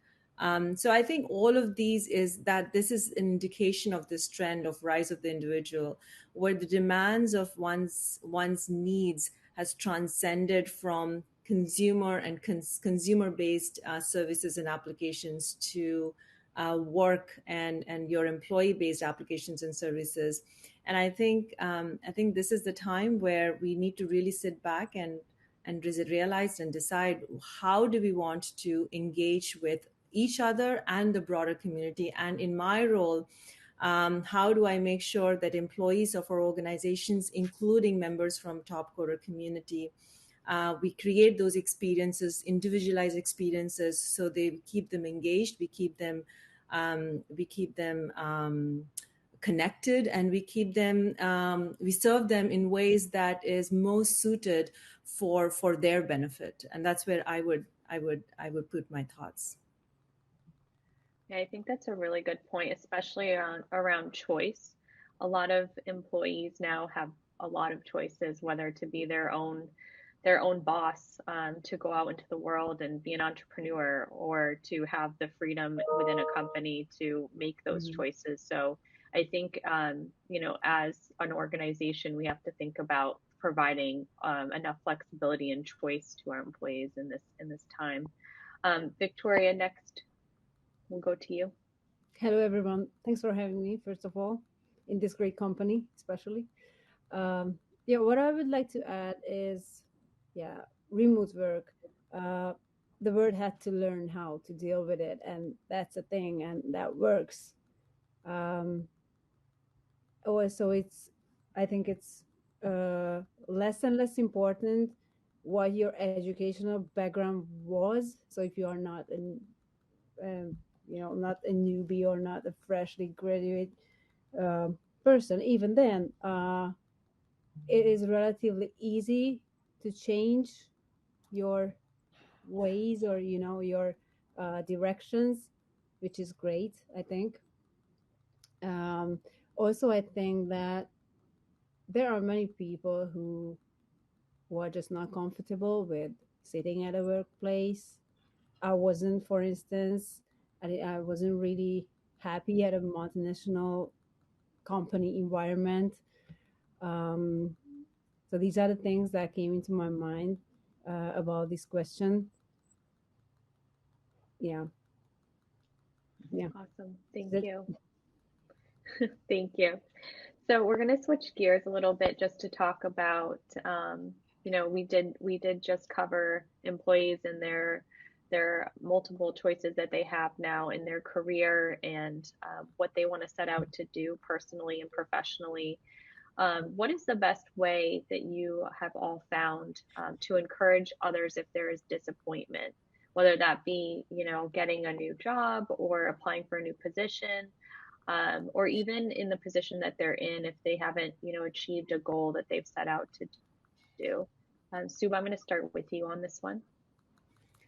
Yes. I was having this conversation with someone over the weekend about adversities. How adversities are a necessity for one to grow and evolve. Because I think it's more importantly what you learn from those experiences, and rather than just the experience itself.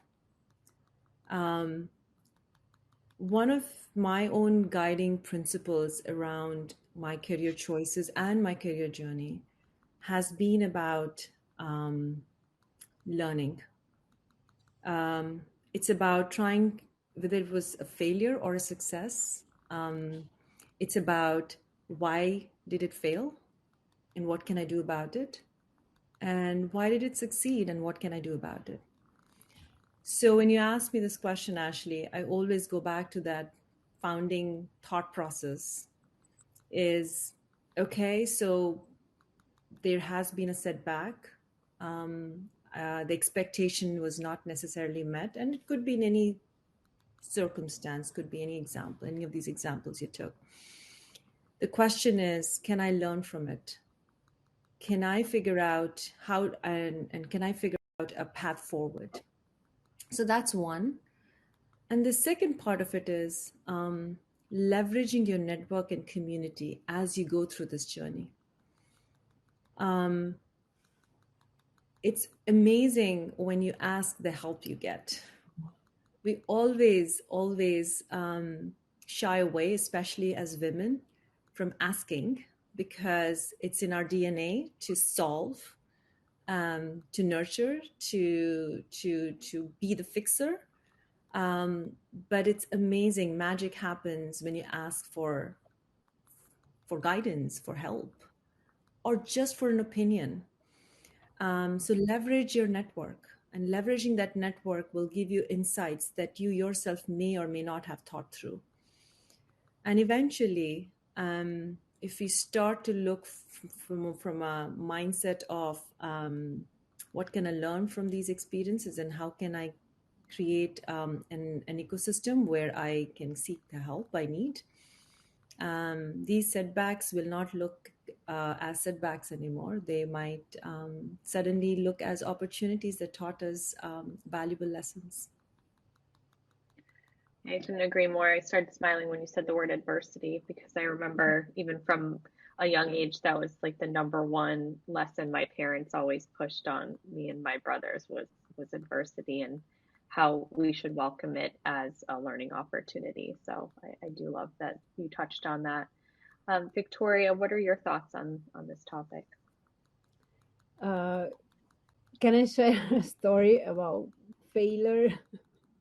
Of course. Many of you out there probably have heard of my story with GE. I applied for a position there, go through the interview process, and I've heard that they also have a design challenge as part of this process. So I tried to look it up on the internet how it goes. I failed the application, so they never employed me. But I found out about Topcoder, and that's why I'm here. And later on, I visited a conference where I met the same guy who interviewed me, and I went up to him and thanked for not having me at GE. So it was a lucky story. Yeah, failure doesn't feel good, but as Subha said, you need to learn from it. That's a great story, and thank you for sharing that with us. Navar, what are your thoughts? Yeah, I mean, I would say that you're probably going to have more failures within the day or the hour than you can probably imagine, because that's just how life is. I think it's more about your attitude and what you bring to the failure. So never stop being generous, never stop being kind to your soul. Take a bow, look at yourself, be proud of everything you've done. And when failure comes, which will be very often, be gentle to yourself. It is not always about you. It is sometimes because you're not in the right place at the right time. As Subra said, you haven't checked in with your network the way you might have had to. But never allow it to take away from your self-confidence. Never allow it to distract you from the journey. I have had many failures of my life. And I think the reason why I'm sort of, to be honest, like, I have the best job in the world. I'm executive producer of audio at National Geographic, taking National Geographic to new frontiers in audio. I have my own startup. I'm a mother of 8. My husband and I have 8 children. I raised 7 boys and a girl. I am proud of everything I have done, and it has been so hard. It has been so difficult, but nobody cares. As long as you work hard, you will be proud of yourself, and you will get back up, and you will climb another mountain. Don't think that anyone else has to do something for you. Okay? Just rely on your own grit and be graceful and kind. And I think that's the biggest lesson in my life, is like, you never have to give up on yourself, and never give up on being kind. That's the thing. Awesome. Wow, that's so inspiring. 8. Wow. 8, yeah. I'm proud of accomplishing 2. Eight is a lot. That's very inspiring, plus an amazing career. So kudos to you. That's amazing. All right, so we're gonna switch to our next question, and I couldn't think of a better person to start with than Victoria for this, but what stories do you have to inspire a new grad or freelancer to succeed? So as somebody who's found your niche with Topcoder, I would love to hear your perspective on this to start. Yeah, I think I already started the story with the G with the G stuff. I think that competitions like we had in Topcoder is a great way to start with freelancing, because there is not much to you don't really need money to do that. You don't need to invest too much except your time, but at the same time you will learn a lot, in my opinion. Then also while learning a lot, you would have a chance to work with great companies, like huge companies. Nowadays we have NASA challenges, for instance, that you wouldn't have if you just try to apply for a job there, right? Then I think that in general about freelancing, that you would have to find something that you love, and that you something that you could remain authentic in, if that makes sense. But then you also have to learn to balance your work and life, especially if you love your work. I'm still struggling with it, to be honest. Yeah, that's it. Awesome. Thank you for sharing that. Suba, what about you? Anyone who's starting fresh, or whether it's full-time freelancing, I would just say keep an open mind. You never know where your path will take you. And it's amazing that when you love what you do, what other doors open. When you enjoy, not only when you love, but when you enjoy and others see that because the product that comes out, regardless of what you do, is going to be perfect. Have you ever experienced, as an example, perfection play out?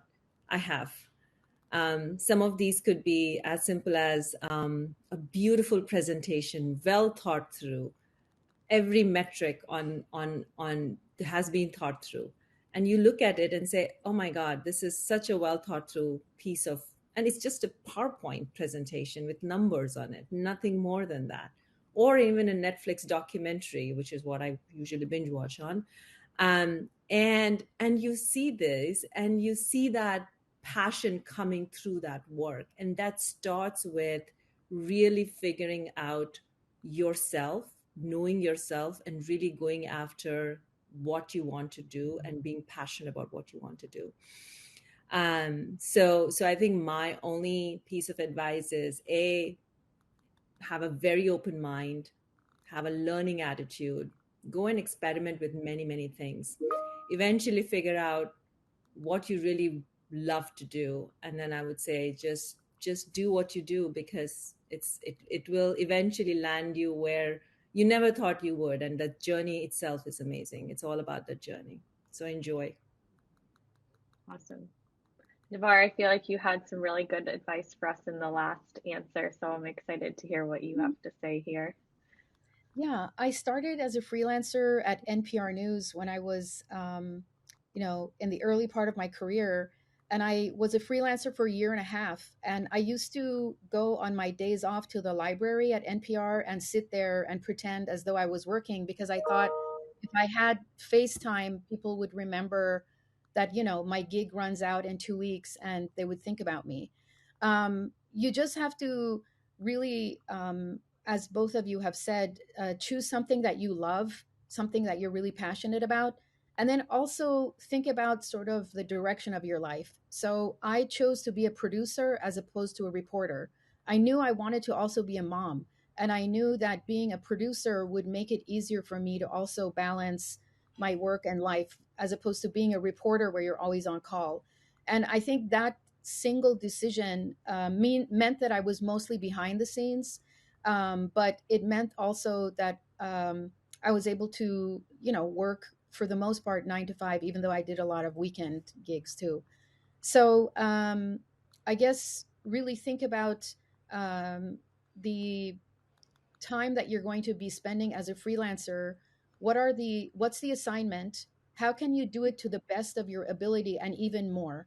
How can you give even more to that gig? Because people are going to remember you because you did it on time, that you did it with professionalism, you did it with creativity, you brought something to the table that maybe you don't want to get credit for, you want your team to get credit for, because those kinds of things will be remembered. um, and at the end of the day, nobody owes you anything. So I was a freelancer for a year and a half until I got a job. And even when I got a job, I'll be very honest, uh, people told my boss that she's not the right minority. Why are you hiring her?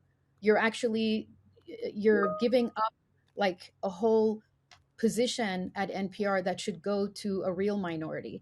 And because I come from Middle Eastern background, I wasn't considered to be able to check a box with me.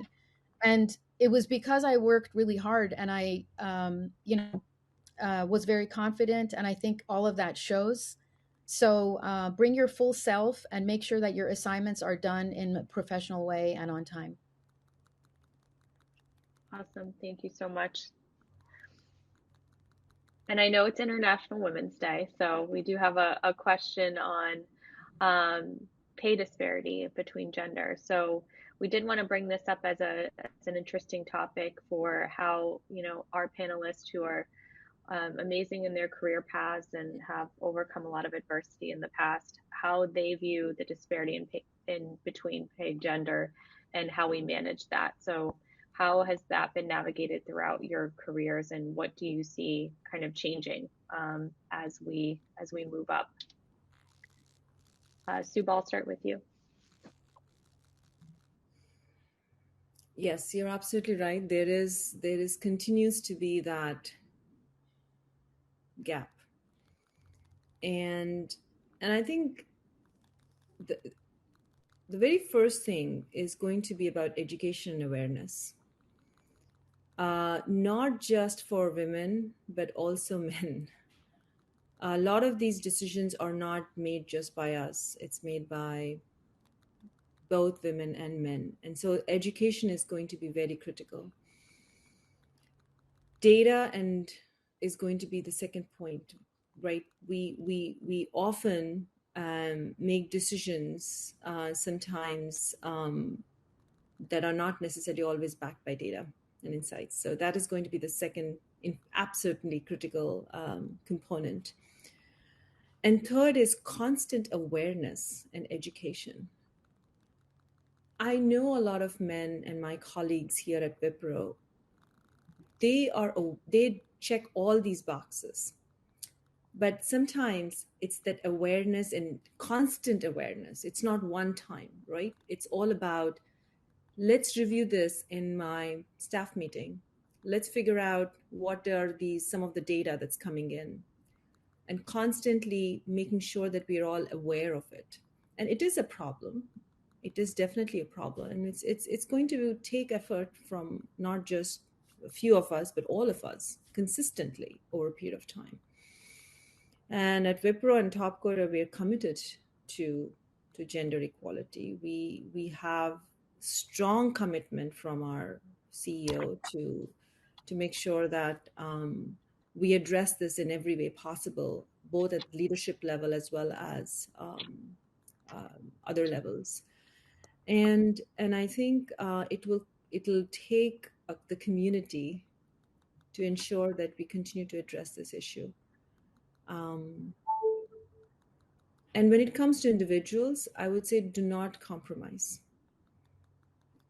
Don't shy away from asking. Although I have shied away from asking a lot in my own professional life, and I'm not the best example when it comes to asking for things, but it is important to, again, going back to your network, making sure that you constantly have these conversations, and don't shy away from asking with politeness and with respect, but ask for, if you feel that you're not at 100, whatever the comp ratio needs to be, ask, have a conversation with your management.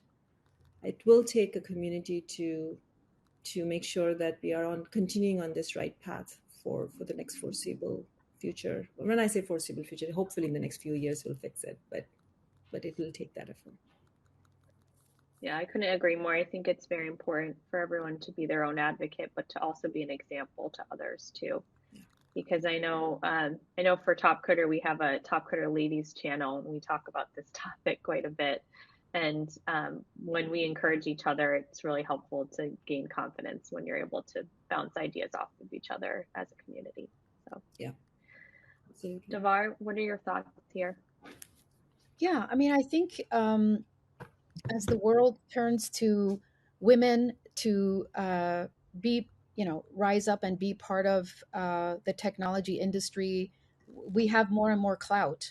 And so I think the climate is also something that you should be considering, that right now there are many, many job openings, and your background, you are just as good as the guy who says he knows something about AI and puts up a slide deck that he probably researched. It's not even his own work. I have been in situations that a colleague of mine was made the director of artificial intelligence, and he did not know a single thing about it.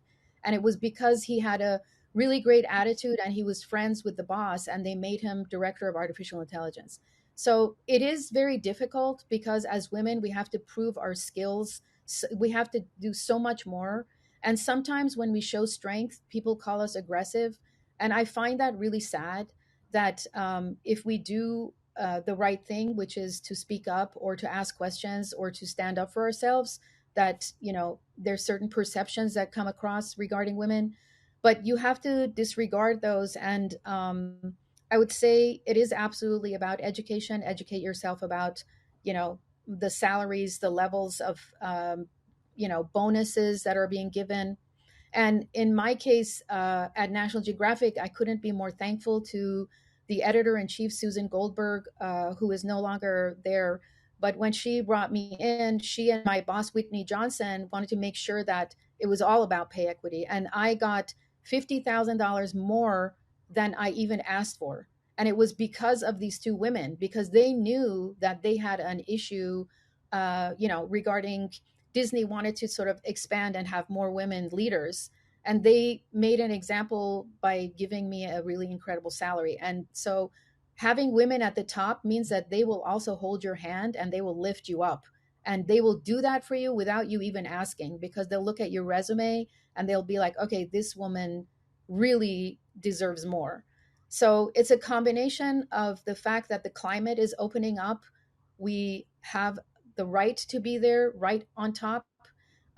Don't worry if people call you aggressive. Be firm, but be kind, and stand your ground. And make sure that you surround yourself by women. I just hired two leaders who are part of my team, women of color from different backgrounds, African American, Asian American, because I will do my duty next and lift up women and bring them into the Disney and National Geographic system. Awesome. That's great, and it's very inspiring to hear. And I want to end with Victoria, what your thoughts are on this question. I think I can only give a pretty short answer from a Topcoder member's point of view. Since we are not in contact with clients, it doesn't even come up if you are a woman or a man. So I haven't really experienced anything like this in my last 10 years of freelancing on crowdsourcing platforms, which is great. But then what Lily said earlier, I also have this problem with confidence and, valuing my work as mine. So yeah, we should get more confidence for sure. And I love what Davar had just said. It's nice. Yeah, we are there for each other. Yeah. And it must be nice too. And Jesse, I just read your comment of we are all equal, and then thinking about you as a community member. It's so nice that all of that's kind of removed when you're in Topcoder. You know, you're just a handle and no one knows your background or who you are when you're competing. So when you're winning, it's you winning, and it doesn't matter, you know, whether you're a woman or a man, where you live, you know, anything. So I think that's really cool to think about with the Topcoder community and removing that element. All right, so we're going to wrap with our last question, and I know there's a few from the audience as well, which I think we might have time for. So our last question is, what is the best way to network? So with, you know, so many opportunities online these days, LinkedIn and everything else, I'm sure there's a lot of different networking opportunities through technology, but any specific words of advice on how the best way to network within your careers and within your marketplace? I'll start with Devar. Yeah, I mean, I would say pick your passion and then there'll be a network for it. And then be selective. I mean, I probably contribute to maybe maximum 5 networks. Some of them are related to my cultural background. I'm Iranian American. I make sure to give back to my community. Others are related to my profession, either whether it's journalism or the field that I'm doing for my startup. And so then you're not spreading yourself too thin. I think it's really important for you to give as much as you want to get back. So volunteer, make sure that you're there to lift up these organizations just as much as you want, you know, to get out of it from them. So give back. Awesome. Victoria? Well, networking, I'm more of the from the introverted side. So it's not an easy thing to me. However, I started to enjoy visiting conferences, where after a while you just get, you know, more used to it, and have had great opportunities to meet people like Don Norman, for instance, at a conference in Kiev, by the way, 2 or 3 years ago. It was amazing. But also Topcoder. So we also have great events like TCO, Topcoder Open, or the regional events where we had a chance to meet our clients. We never had a chance to talk to either or anything like that. So we could meet up guys from the NASA or from T-Mobile, or I could you know go on, and it's a great thing to finally see those people who you work with, and also to actually see how happy they are with your work. It's amazing that you don't really get that back, you know, because you don't have the chance to talk to them. But it's amazing when you meet these guys there and they said how amazing your work was and how happy they are that they could work with you. So even if someone is not able to qualify for one of these events, it's nice. So if they have the chance to travel there by themselves, it's really worth it, I think. Yeah, and hopefully we'll be fully back in person this year. Yes. Fingers crossed. I know we've been saying that the last 2 years, but maybe this will be the year. All right, Suba? Yeah, I'm a little bit like Victoria. I'm also an introvert. However, networking is one of your best tools in your kitty. In addition to everything that's already been said, I would just say almost put it like your exercise block on your calendar. Say, okay, once a month, I'm going to meet with one individual in my network, whether it's virtual meet, whether it's coffee or dinner, whatever that is. Force that upon yourself, because again, the best ideas are not coming from a single individual or a single human brain. Best ideas are sometimes, and not sometimes, most times, collection of ideas that have been refined over a period of time with enough data backing through experimentation. And your networking and your network will be, you'll be surprised when you start to converse with them, how many of your ideas you might throw away or refine further, and eventually what emerges is pretty awesome. That's just one example, but there's so many other examples why you need that networking to make sure you are able to get a pulse of what's happening in the industry, and many other reasons.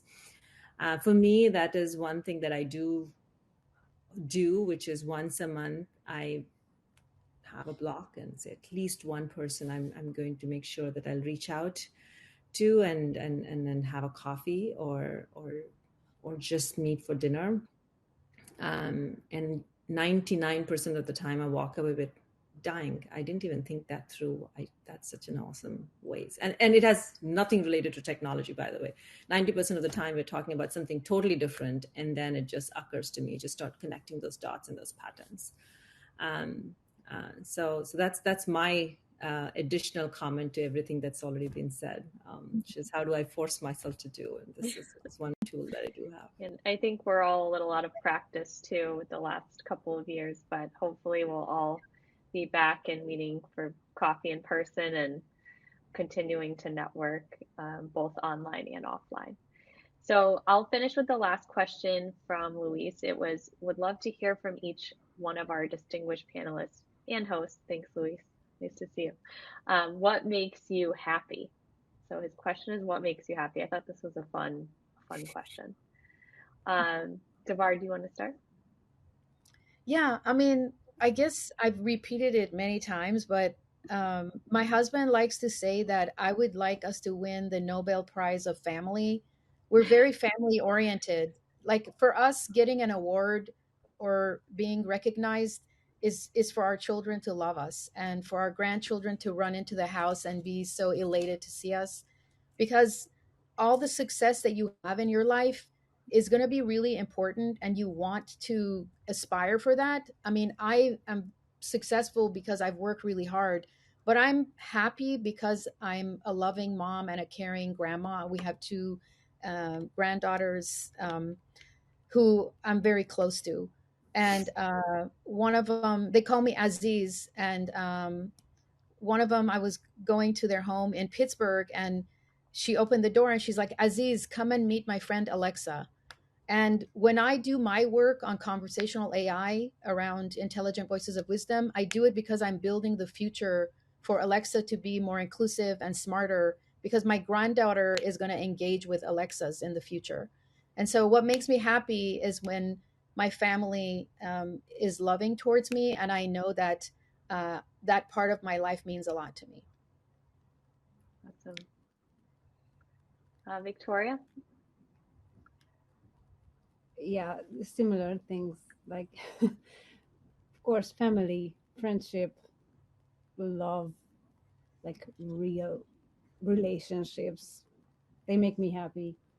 Besides the, as Suba said, the well-constructed presentation. Really, I love my work, and I'm really our code. Yeah. Yeah, I love people around me. My daughter, yes. Amazing. However, it's pretty hard because she's a teenager now, but trying to survive. Yeah, it's all you can do with a teenage daughter, right? Suba? Yeah, everything has been said already. So I'll just say one additional thing here.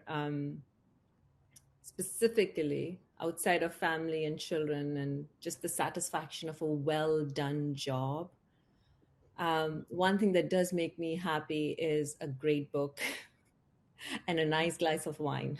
Yes. And that's my Fridays. Yeah. So that definitely gives me a lot of joy. It just feels really good. But Yeah. yes, everything else combined. A great piece of work when it comes out and you just feel, dang it, this is awesome. This is close to perfection. That just is amazing feeling. I love you. Or just when your children come to you and then just hug you. That hug is just, this is the warmth of that hug is just amazing. But yes, I do like my one glass of wine in the book too.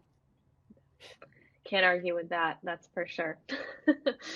All right. Thank you all so much for sharing all of your stories and being part of the panel. I know we're a couple minutes over, so apologies, Jesse, but I thought that was a really good question to close out. So thank you guys again, and hopefully we can do this again, because I think this was awesome. And I'm reading all the comments as they come in, and it seems like everyone really liked this discussion. So thank you all. Awesome. Thank you. Thank Thanks you. for having us. Thanks for Thank having you. us. Bye-bye. Thanks.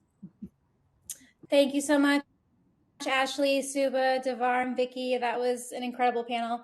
Definitely brought me to tears a couple times, which obviously is not difficult, as you all know. But no, I really appreciate you coming in and talking today. And I appreciate all the speakers coming to our Topcoder Freelancer Fair to celebrate International Women's Day. Thank you so much. I hope you guys are all giving everybody a round of applause. That was amazing.